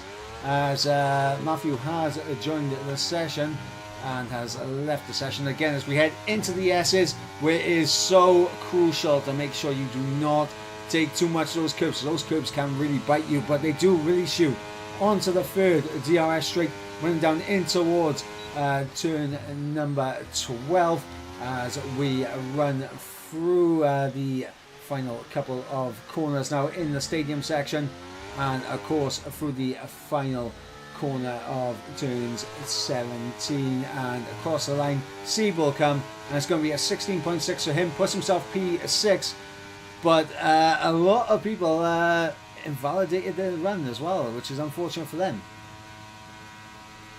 Yep, lots of invalidations as well, which is definitely not what the drivers wanted. Great lap though by Drake Dempsey, exactly what he wanted by over 0.3 of a second. He's ahead of Selly, and then it's Russell, then Pease, Truck Up, Seeb, who we're on board with of course as well, and then it's Ben, Andrea, Jones, Freehall, Hooky, J. Cole, Matthew, Jays, Marlon, Tom, Jerin, and then we have Haste, and then Toppy. A few of these drivers getting disqualified, along with not setting any time. Yeah, absolutely, and it's going to be interesting to see who's going to come out on top. I'll see Drake Dempsey, after that win last time out in Imola, is going to be coming into this with a whole load of confidence and brilliant performance in Imola, and he's going to look to carry that on into Mexico. But of course, this is a track that none of these drivers would have been prepared for, and that's the beauty of the random reel selecting it. Yeah, that definitely is the beauty, that no one knows what circuit it is, and then it all comes in. You do have to deliver under pressure, and whoever is able to definitely. It is great to see whoever is able to perform, and in this case, Drake Dempsey has done so far in the one-shot qualifying. But we'll see as he has 36 laps of the race to navigate as well, and obviously, first of all, the long run to the first corner. Yeah, absolutely. Of course, our run down in towards turn 1 is going to be absolutely pandemonium. It's going to be 4 wide at some points, I think, down the run in towards turn 1 on lap 1. Incidents can happen, and of course, at this stage, when the drivers have been awake for as long as they have, and fatigue starts to set in, tiredness starts to set in, there do happen to be a few mistakes, but we've been pretty good so far throughout the night stint on on people avoiding collisions. So hopefully that continues on here in Mexico. And yeah, we are looking to get away now as we go to those 5 red lights. Lights are out and we are underway here at Mexico as Matthew has rejoined the session as I look to get the tyres and everything set up as well, as it looks like Drake Dempsey here overtaking at the start as you would expect on the run down into turn 1, but look at that as G. Russell down the inside into turn 1 and it's freeway going into turn 2, contact there between NSX Selly and Drake Dempsey there as I'm on board with Pease right now, getting a good run out of turn 2 and getting the move done, and it looks like Drake Dempsey already with a time penalty to his name. Yeah, absolute chaos of the stars. Now they go side by side for the lead. Peace trying to go round the outside, and he's taken P1 as well. And there's going to be a spin for Drake Dempsey in the middle of the road, and Drake Dempsey is going to lose out a lot of positions. Chaotic start to the race as we expected. Sorry to cut in there. I just saw a bit of front wing absolutely fly off someone's car as a little bit of contact was made as LT Rocker up into P3. Good start from him. Trying to make his way through the field. Of course, different variations in strategy going on as well. A few drivers going for the set of the mediums. A lot of drivers out there on the set of the softs as Drake Dempsey tries to get his way back through on Seeb. And I wonder if it is Seeb who did damage that front wing. But oh, look at that. Ben JS and Drake Dempsey there. Oh, so close to the wall. And I think I saw a front left end plate off of Ben JS's car. So we'll go broadcast camera just to see if it was his car, and I must be seeing things. It must be very late for me. I must be absolutely seeing things as Selly up the inside going for the triple overtake and getting up into a P5. Matthew Bassett retiring from the session, and I think that was in the pit lane as well, so not good there. And I think potentially 5-point deduction coming his way. Yeah, these drivers really getting aggressive already as well. There was cars absolutely everywhere on the opening lap as we saw Drake Dempsey and Seaboy battling. Say getting his way through as well. Incredible start then. Pease leads Russell in second. But that really was frantic all the way as we talked to you about earlier on with how it was going to go. It was chaotic and it continued to be chaotic even after the first corner, all the way on the opening lap with cars spinning in all directions. And we have yellow flags out once again, but I believe that is that Matthew Bassett's AI or potentially. no, that was sad going slowly. Yeah, potentially, and obviously Matthew Bassett been awake for 20 hours coming into this race, and yeah, I mean his race is over and done with. As here we go with Selly now getting through on Andrea Borg as he goes up now into P4, but looks like Andrea Borg going to be able to hold it and try it around the outside. He's able to get the traction he needs around the outside, but he's got to get a good run out of turn 3, but he's got a better one, and he's on the ERS, and he's going to try and get through. And ladies and gentlemen, this is where the telemetry goes away. So we can no longer see the ERS usage as Andrea holding it down the inside, but looks like Sally able to keep that position. As look at that, Drake Dempsey down the inside in towards turn number 6. Drake Dempsey there, getting himself up the order, a little bit of contact on the exit of the corner between himself and Andrea, but Dempsey there getting up into P5, and yeah, I mean aggression really is coming out in this race. Obviously a lot of drivers didn't really want this track, but it is a track that has popped up for him. Yep, so now they're just trying to do their best as well, and it's delivering us with a lot of action between all of these drivers who are right now all fighting at this stage as well, as we make our way through, and we possibly could be getting a change for the race lead, because Russell has got DRS and he's pulling alongside his rival, and now he's going to be moving ahead with the rear wing open, and I think we possibly could get a move for third as well.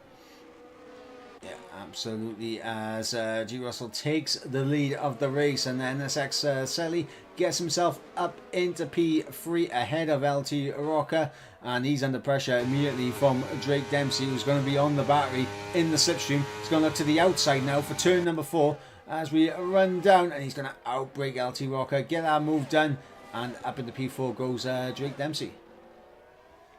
Yep, absolutely as well at this stage right now.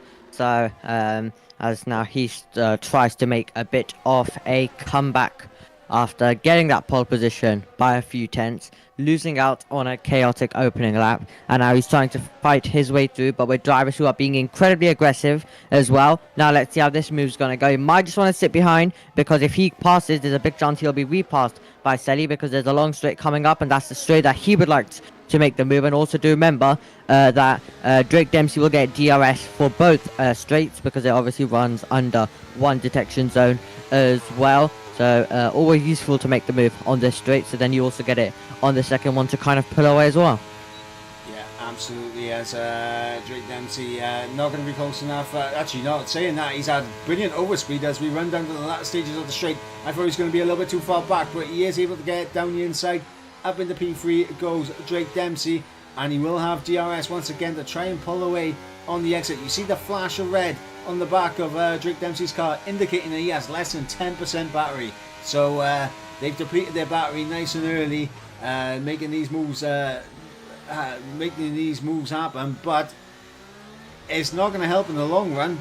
But at the end of the day, it is Mexico, and it's one of those tracks that just drains the ERS battery regardless. Yeah, it just drains it as well, especially if you're a driver who's trying to make your way through and if you're involved in battles as well. It's really hard to try keep it high as well, and especially for all of these drivers who are in a battle, and especially Drake Dempsey trying to make overtakes to fight his way back through. So he's obviously had to drain a lot to make those overtakes, especially if you're also in a DRS train or in a bit of a train where you have to use a bit of that ERS to also force some moves on other drivers who are also in the train as well. Yeah, absolutely. And of course, we're starting to see a couple of gaps build. Obviously, G. Russell able to pull out of the DRS range of Pease.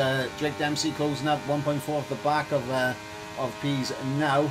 As I'm on board with this battle for P5 between Andrea Borg, Ben JS, and of course LT Rocker here under big pressure from Andrea Borg here on the exit of turn 3, but not the best of exits here for Andrea, so we'll have to stick in behind the ex-esports driver as we come through now into the middle section, where it is just one mistake that can separate yourself from being in the race to being completely out of it. Yeah, absolutely as well. So you definitely, and especially with how long these some of these drivers have been awake as well, so it definitely can mean that mistakes could happen, and also some of them also just waking up as well, so possibly still feeling pretty tired, maybe sleeping late, waking up early, so still feeling tired at the same time. As you can see, getting all out of shape is Pease, and Drake Dempsey's going to have a big chance, and I think also Selly's going to try and they're already colliding before they make their way onto the straight. Yeah, it was another snap from Pease here as he got his foot down, but Drake Dempsey able to come back at him, obviously trying to use the DRS, but looking behind, look at Selly there, looking for an opportunistic move as well, just biding his time, waiting for an opportunity to open up, and there it is, as he's tried to go side by side with Pease, and it's not worked there. That's allowed Drake Dempsey to get away from these two, but Selly there, he's going to force his way down the inside, and Selly going to outbrake him down the inside. Pease going to outbrake, hold it around the outside, turn to the inside for turn number 5, and yeah, Selly has to settle down for P4 here, but starting to kick off between a couple of these drivers now. Yeah, Pease really going on the defensive as well, so Selly's going to have to try fight his way through, but this has helped Drake Dempsey get away as well, and you can see still Pease fighting away with the car and with the rear there, as we now make our way down the short straight as well, which does obviously have DRS, and then he's now going to have another fighting chance down to the first corner of this circuit to try and make this move, but an extra lap where he probably wouldn't have wanted to be held up by Pease. Yeah, absolutely. Quick reminder, guys, it is of course a mandatory 2-stop in this race. And of course, a massive shout out to the 35 of you that are still watching at this time of the morning, 5:45 in the morning to be precise. As Selly looks for the move up into the podium positions, goes NSX Selly up into P3 as we've got Andrea Borg getting the move done on LT Rocker in behind for P5 as well. Yep, absolutely, and Ben might have a chance to make this move now as well, because we do remember he'll have DRS and Trucker won't, because he was the leading driver when they got to the detection zone, and Ben is diving to the inside. He manages to find a gap, but he does not manage to get the position. And Seeb is also having a look as well, unless Ben can do it on traction, and he's diving to the inside. This is some fantastic racing as they make their way through, and it's going to be Trucker who will hold the position. Got really tight between the two of them. And it's still going to be Truck ahead of Ben, ahead of Seed. Yeah, and Pease is out of this race. Of course, Pease not a fan of Mexico, but unfortunately for him, out of this race. And heartbreak there for the relentless driver. Pease out of this race. Of course, 2 DNFs so far. Matthew Bassett and of course relentless Pease now. Yep, definitely not what Pease wanted at all, and all of the defensive work that he's been doing is going to mean nothing now, as well as Seeb manages to get his way past Ben. So as he now gets his way up to 6th position, so a good tidy pass there by him. But right now the race, cutting LT Rocker getting a good run out of turn 3 with DRS is going to be able to make this move on Andrea Borg if he wants to, as he tries to outbrake and hang it all the way around the outside. Didn't get the traction that he needed. A little bit of contact as we go through turn number 5, as I believe you have disconnected from the session on me, so we'll try to get you back in as soon as possible. But yeah, LT Rocker getting the move done on Andrea as Seeb side by side into the S's with Andrea Borg, and it is a fantastic move there from IRT Seeb.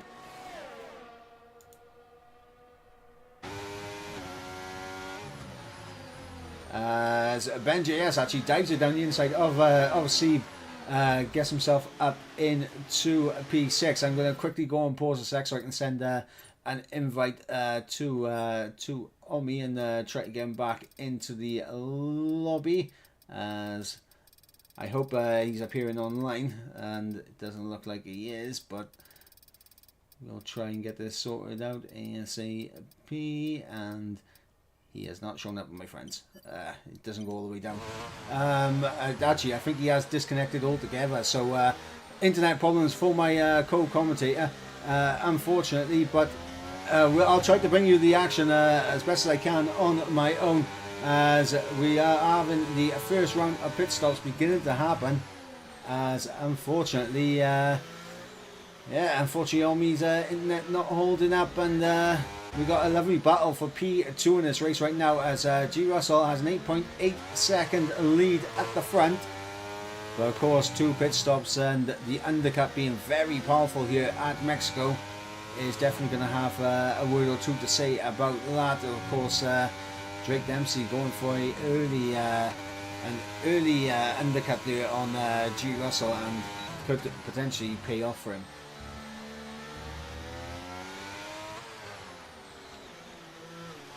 As G. Russell now into the pits, and LT Rocker and Andrea should be following suit as well. Yes, they are. As so is Ben JS, and maybe Haslager coming through as well, and into the pits he goes. And it is Marlon also out of this race, so Marlon losing it on the exit of the S's.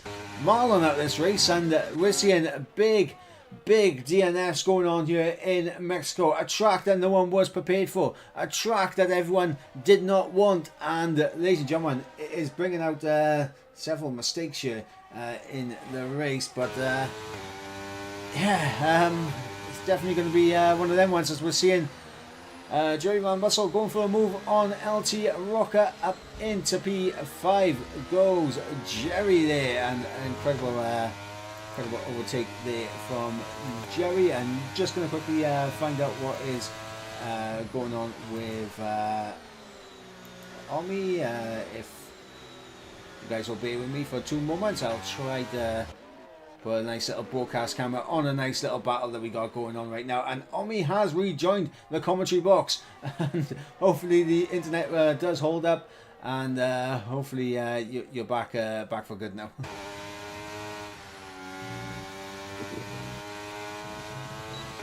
You good? Hello? Yeah, I can hear you. You good? Yeah.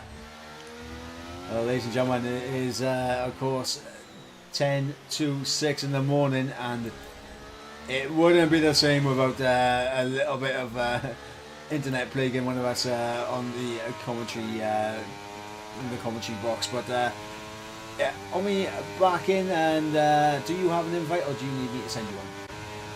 As Andrea Borg gets the move done on Shizu Tom up in the P7, goes Andrea Borg. Yeah, I just gotta first of all. Wait, okay, there we go. Yep, I'll probably need an invite. Right, I have got you with the invite. I hope you're appearing online. Yes, you are. Happy days. Right, there you go. I'll send you a backup one as well. Boom. Lovely stuff. As LT Rocker and Andrea Borg still battling out, as Omi has rejoined the lobby. Fantastic stuff. As we are just at the first round of pit stops, and Seeb currently leads the way, but of course he's yet to make a pit stop. He has Drake Dempsey on the back of him. Drake Dempsey making the undercut work for him, getting himself ahead of G. Russell. And Seeb now into the pit lane at the beginning of lap 13, end of lap 12, into the pits for IRT Seeb.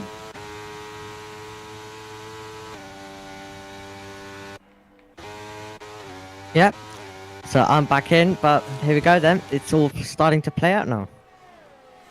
Yeah, of course, Jerry there in P4, early pit stop for him, and he's managed to get himself up the order with the undercut here, as we got a lovely battle going on between Andrea Borg and LT Rocker. We're coming on board with Ben JS, who is battling with Tom in behind her, who was looking for a move, as Andrea and LT Rocker still battling it out. Ben JS looking to get involved and doesn't want to make it free white, doesn't want to send it down the inside of LT Rocker, so sits in behind ready to pounce.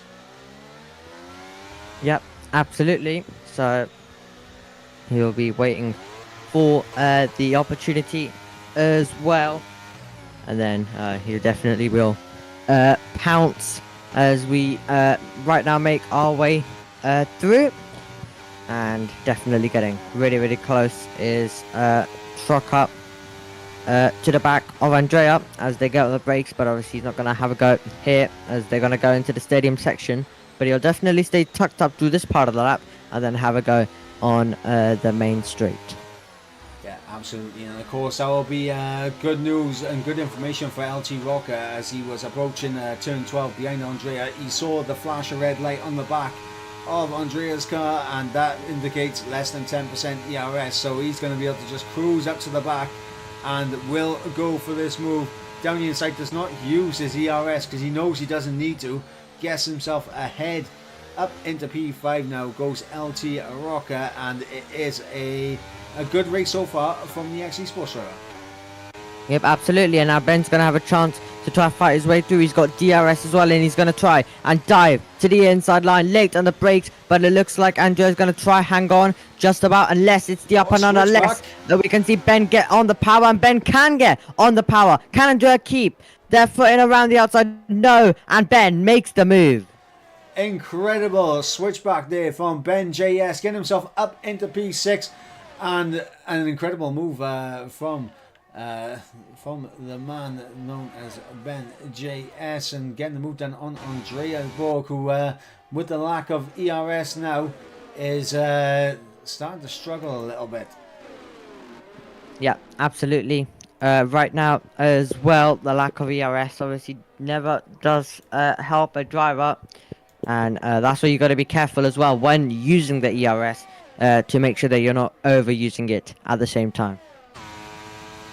Of course, CSL driver Ben JS now up in the P6, holding that gap to Andreas Borg, closing in on LT Rocker for P5. but obviously not close enough this time around. But as long as he can stick with LT Rocker, the opportunity will come for him.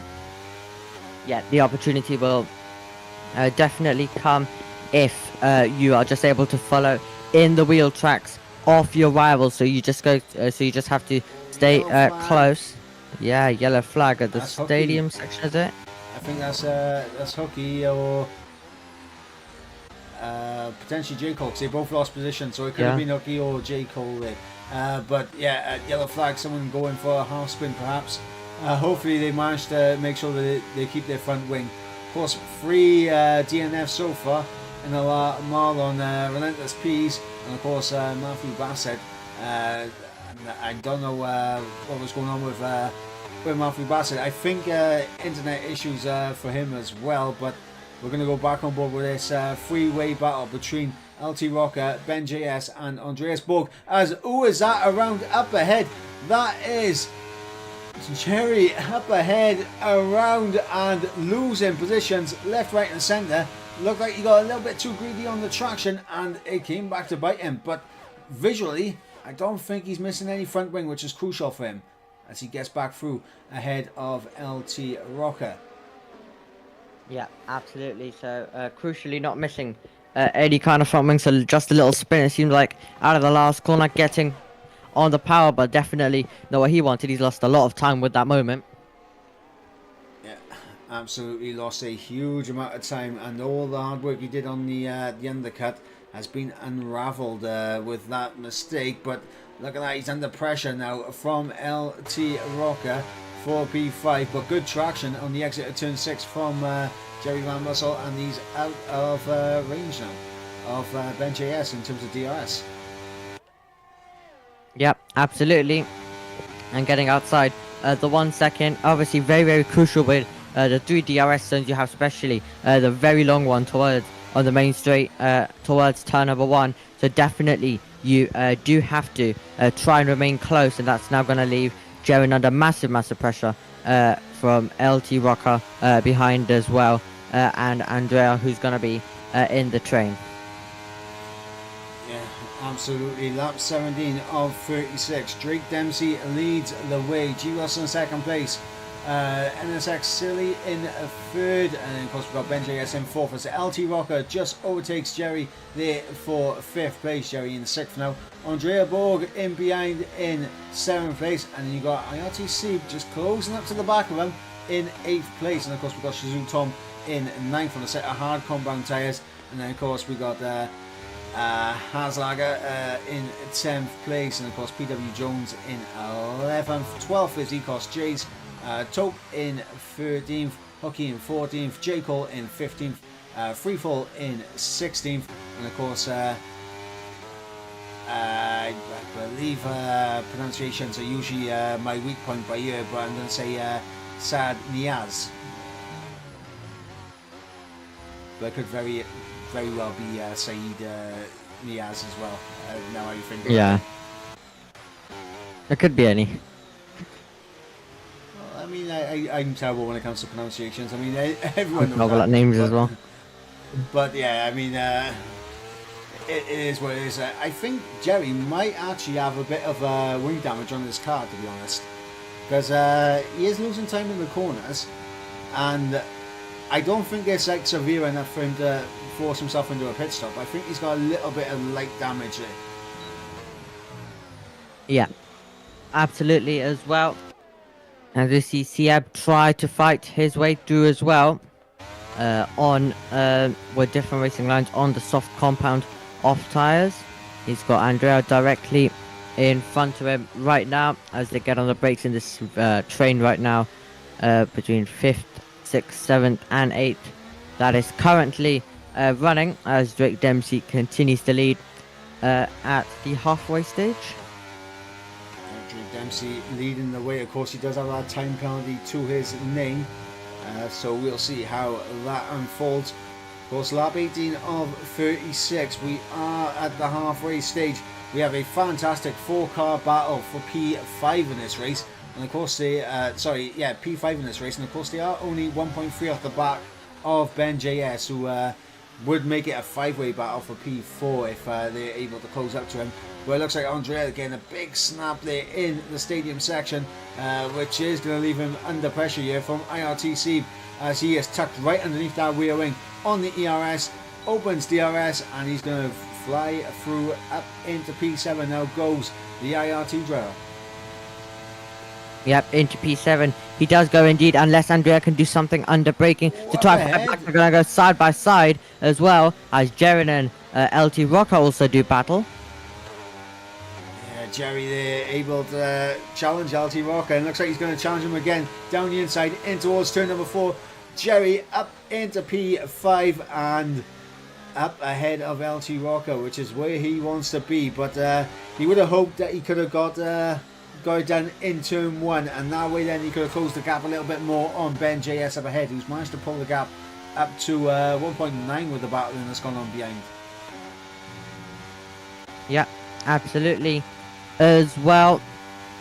So some great crazy battling going on between all of these drivers right now, all fighting for one piece of tarmac right now, and amazing stuff we have seen. I think we've been treated to some great racing and action between all of these guys so far in this race. Absolutely, and now Jerry into the pits, and I want to see if it was wing damage on his car, which would explain a little bit in that, but will it be a front wing change? No, it will not. So maybe it wasn't damage. Maybe it was just struggling with the tyres, being slightly older than the rest of the field. But Seeb gets through on LT Rocker, up into P5 goes IRT Seeb. And on those soft tyres, even though they are now getting to the stage where you think about them beginning to fall away, he does have an opportunity to maybe drag these guys along a bit to close up the Ben JS. Yep, absolutely. There as well.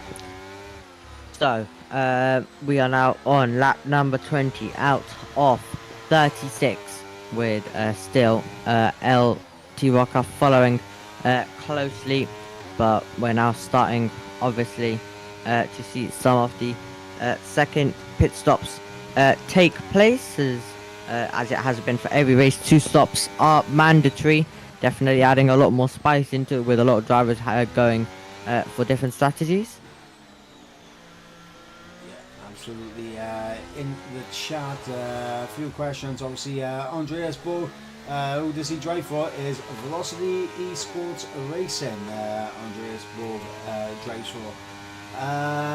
BK in the chat, of course, drove in Imola last time out, and he said, my stint's over. Just wanted to shout out to the comms crew for the broadcast, as we appreciate, as we approach 17 hours. Great job from the booth, and we appreciate that comment there, BK, to all the commentators that have been on throughout this event and are still yet to come as well.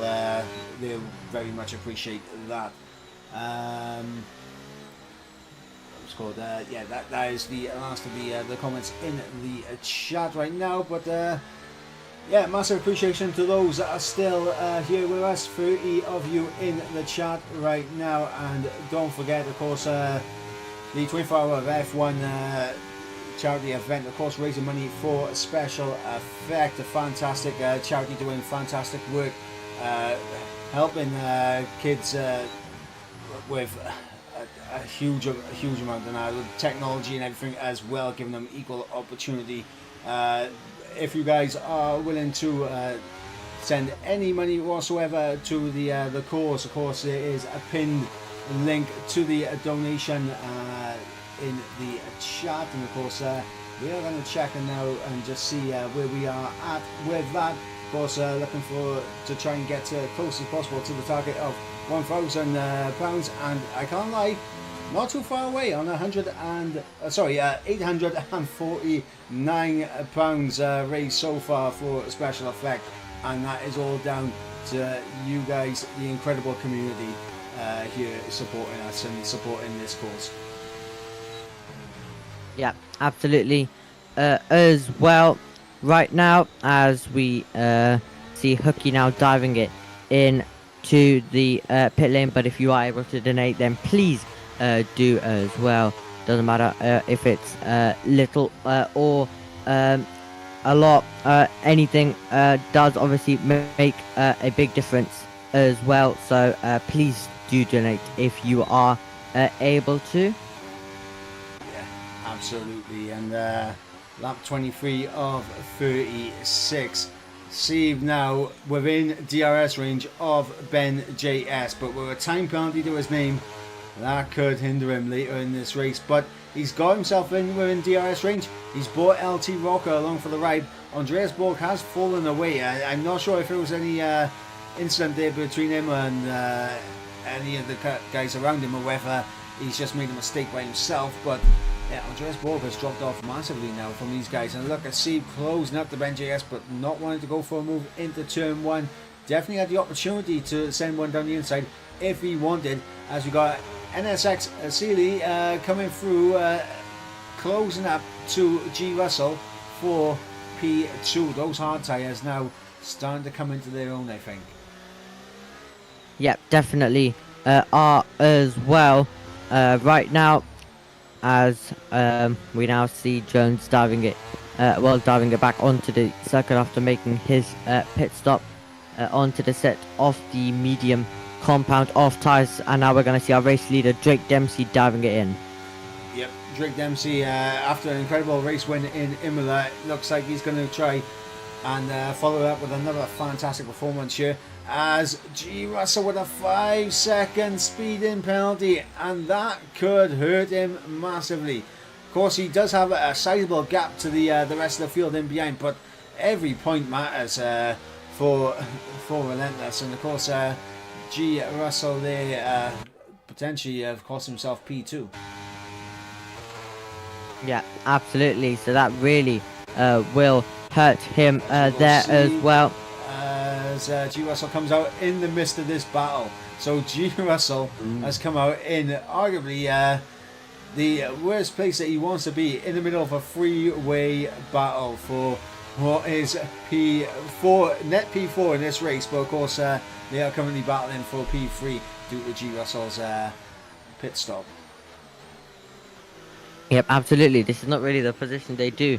That Russell wants to come out in, because he's being held up by drivers who are still yet to make their second pit stop and are all battling, so won't give it up. And he's going to have to make moves at places where you usually don't see it, like that to the inside line. Yeah, absolutely fantastic there from G Russell. Gets himself up into P5. Very opportunistic run out of turn 6 to get the move down into turn 7 on LT Rocker. He looks to make a move now on Ben JS as well, making quick and efficient work of these guys as he tries to carve his way through, knowing that every bit of time he loses behind them, it just allows Sealy to really be even closer to him as he gets side by side on the exit. I think Seeb was trying to come into the pits, but G Russell was on his inside, so a little bit awkward there on the exit as G Russell will overtake Sealy, but I mean he could have been further ahead had it not been for the traffic. Yeah, absolutely could have been further ahead if it wasn't for all of the traffic as well that he had to fight his way through. Yeah, absolutely. And of course, there is a lapped car in the mix as well, which is of course going to help some of these drivers out by potentially giving them DRS to hold off the battle in from behind. But at the same time, it's going to be a bit distracting from driving through the ghost of the lap car. Yeah, definitely. Will be as well. Definitely not help. Definitely doesn't help the driver with the ghost car directly there.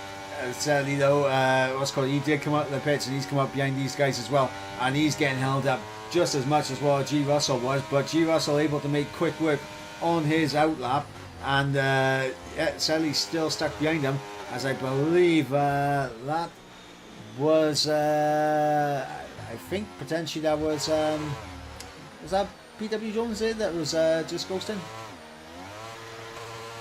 I'm unsure there for that one. Yeah. Well, do I have Ben and LT Rock diving it into the pits now? Yeah, it was Niaz. What's it called? Same colour cars. Same colour cars. But yeah, we got Ben JS and LT Rocker putting on a fresh set of soft compound tyres. And one thing I just noticed, and I just clocked it, a hard compound tyres on Jerry's car again. Ooh. Has he made another pit stop on the hards? We're gonna have a quick look. Everyone now has made their 2 pit stops, as Side Nice has got himself a 3-second time penalty, and yeah, Jerry on a set of hards now to the end. Remember, he is in P4, so he's still in a very good position. This is who Tom picks himself up a 3-second time penalty, but those hard tyres, is it going to be too late when they come into the window? In fact, I don't think they will be better than the mediums by the time this race ends. I think it's going to be borderline. Yep, absolutely. On lap 27 now, out of 36 as well. Silly up there with the fastest lap in P3. Of course, needs to stay within 5 seconds of G. Russell to jump him on that speeding penalty, which of course G. Russell picked up on the second pit stop in this race. Lap 27 of 36. Drake Dempsey leads the way, 9.3 seconds the lead. G. Russell in P2 with NSX Silly in P3. Then of course we got Joey Van Bussel in P4, and then of course Shizu Tom in P5. IRTC with a big result here in P6, and of course double points on offer for him as well in the IRT team.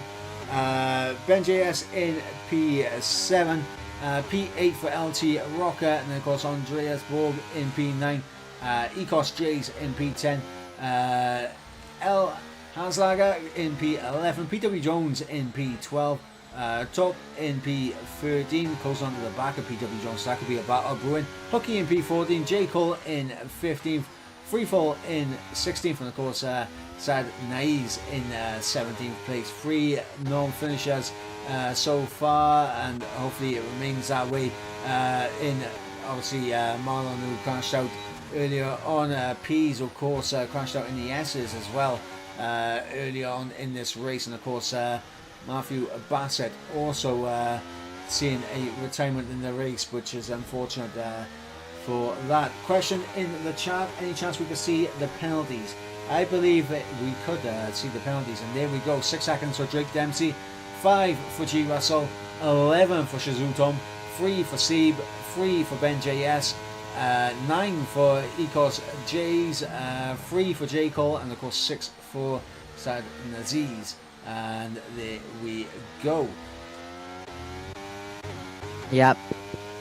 So around the circuit where it is pretty easy to invalidate your lap times, and if you do it 3 times, it is a penalty as well. So all drivers do have to be careful of that, and some have been receiving penalties also for speeding in the pit lane, like Russell did, who's running in 2nd position right now, and Selly in 3rd right now, giving chase as well.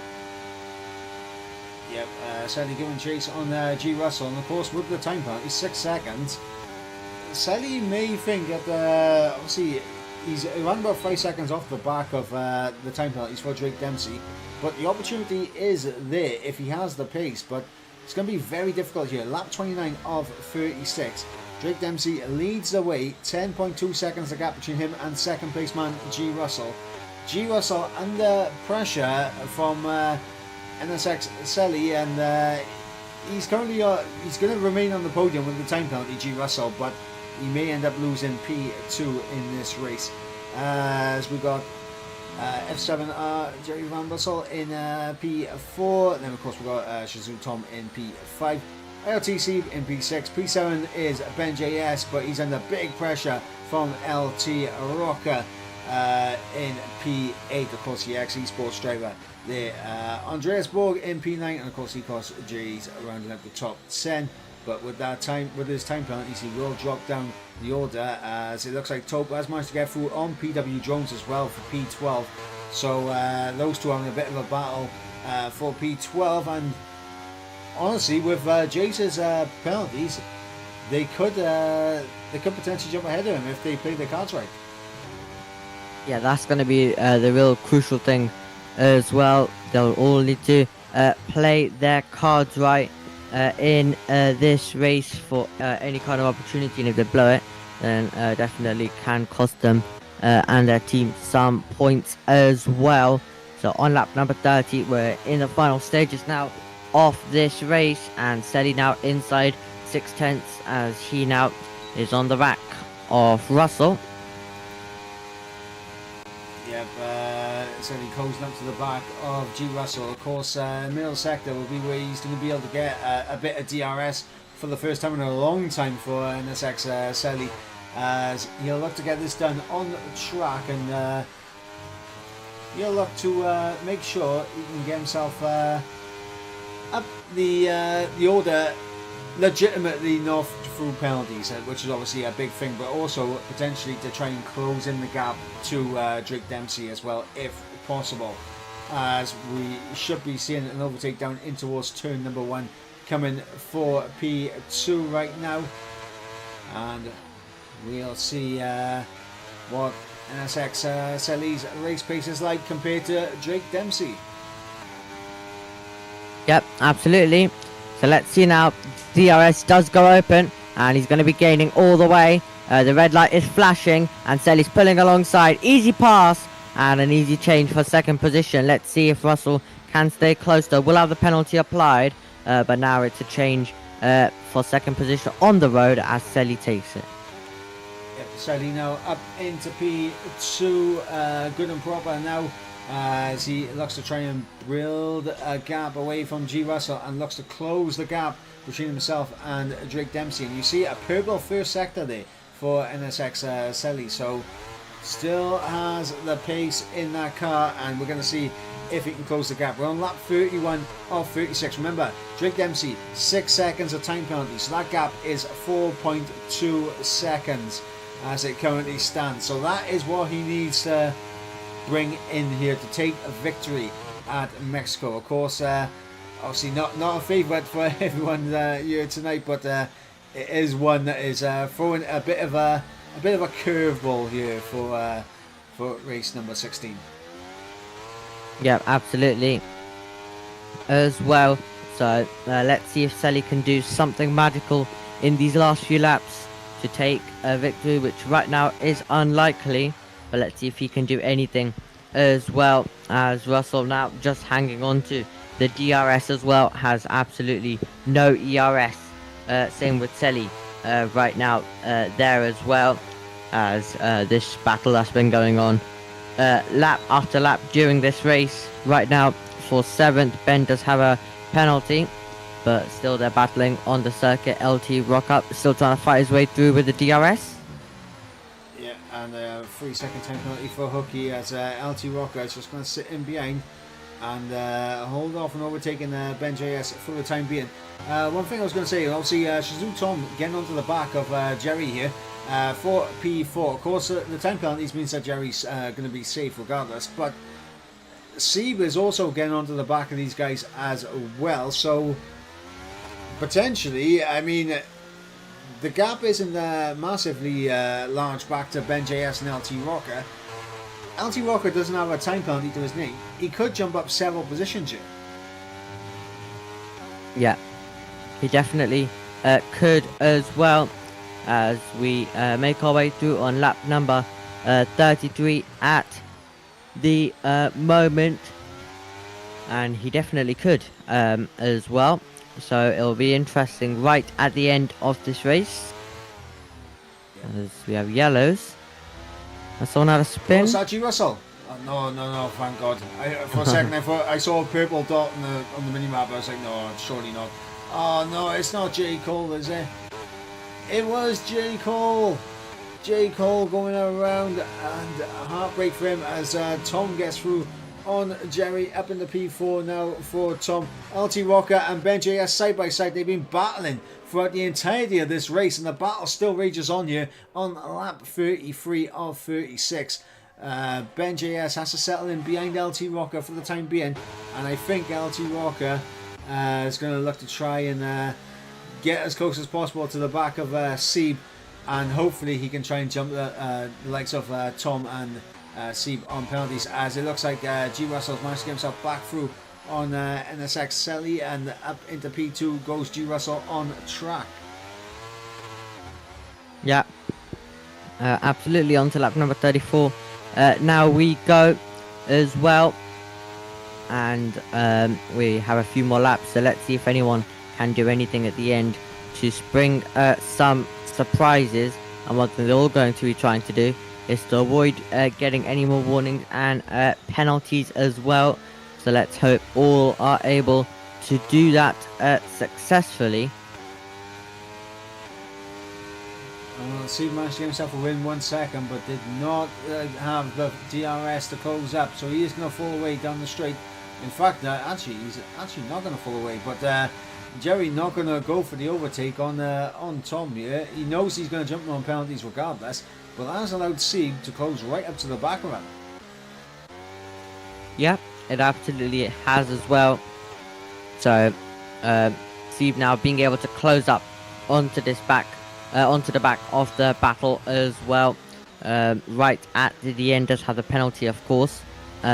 Still, right now, as Selly's still remaining very, very close to the back of Russell, which is 0.3 of a second, and he doesn't need to make the move on the circuit, but he might just make it on the circuit if he does prefer to as well, as he will get the position when the penalties are applied, but he might just want to also do it on the circuit as well. Right at the end, we're on to the penultimate lap of the race though. Yep, penultimate lap of the race here in Mexico is of course Drake Dempsey, who has really commanded this race since going for the undercut in the first pit stop phase. He got himself healthily into the lead, and he's just been able to build that gap ever since. G. Russell and Selly have been relatively close to each other, but of course the real battle between those two has really kicked off in recent laps, and of course with that 5-second time penalty, it's just put G. Russell on the back foot as Hanslager comes through with a 3-second time penalty of his own. The big battle for P4 with Tom, Jerry, Sieb. That is obviously where we're going to see a lot of action right now towards the end of the race, and of course the ongoing feud between Ben JS and LT Rocker here for P7 and P8. They've been battling throughout this entire race, and they have just traded positions back and forth. They've been glued to each other, absolutely super glued to each other, as it looks like our race leader is on the final lap. Ooh, so we're going DRS on board for a second.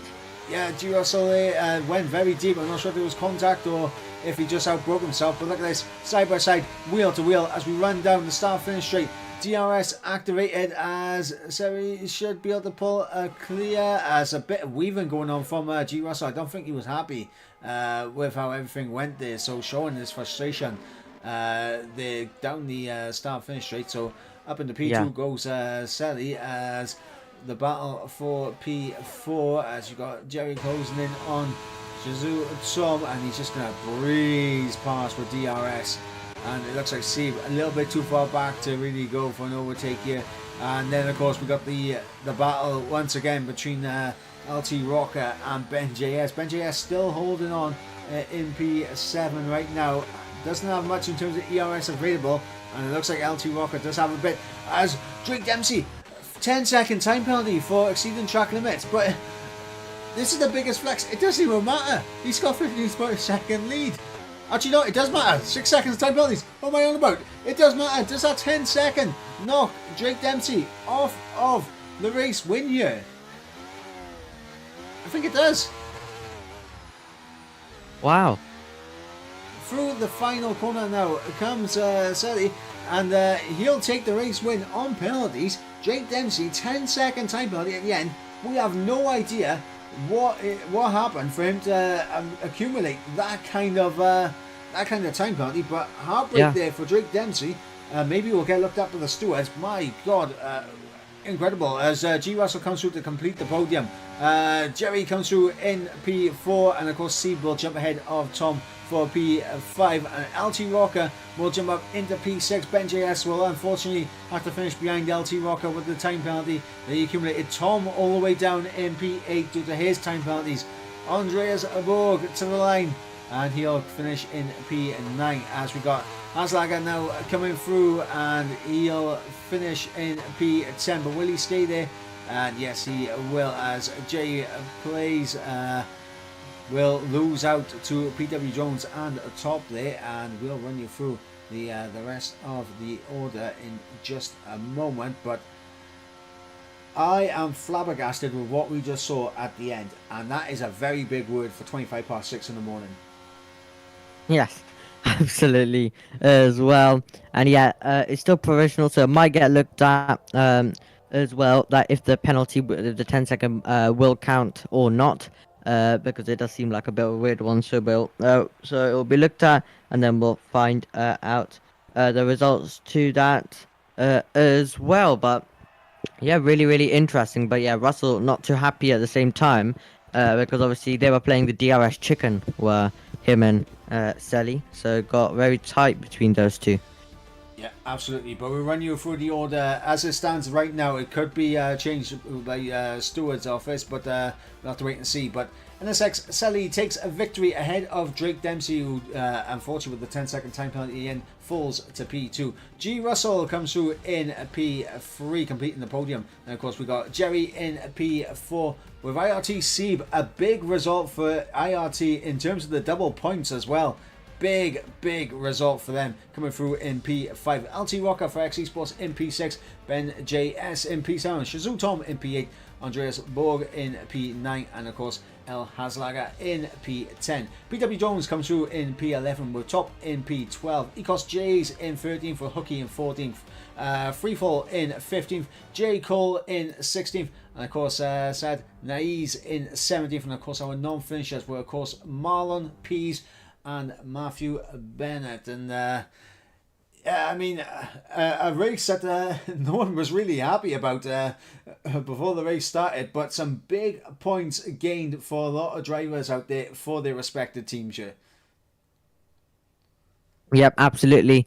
And that's the crucial thing as well. Lots of points gained as well for a lot of teams, and they'll be hoping that their next few rounds they continue to gain a lot of points, and for a team that didn't maybe gain the points that they wanted, they gain some more in the upcoming races as well.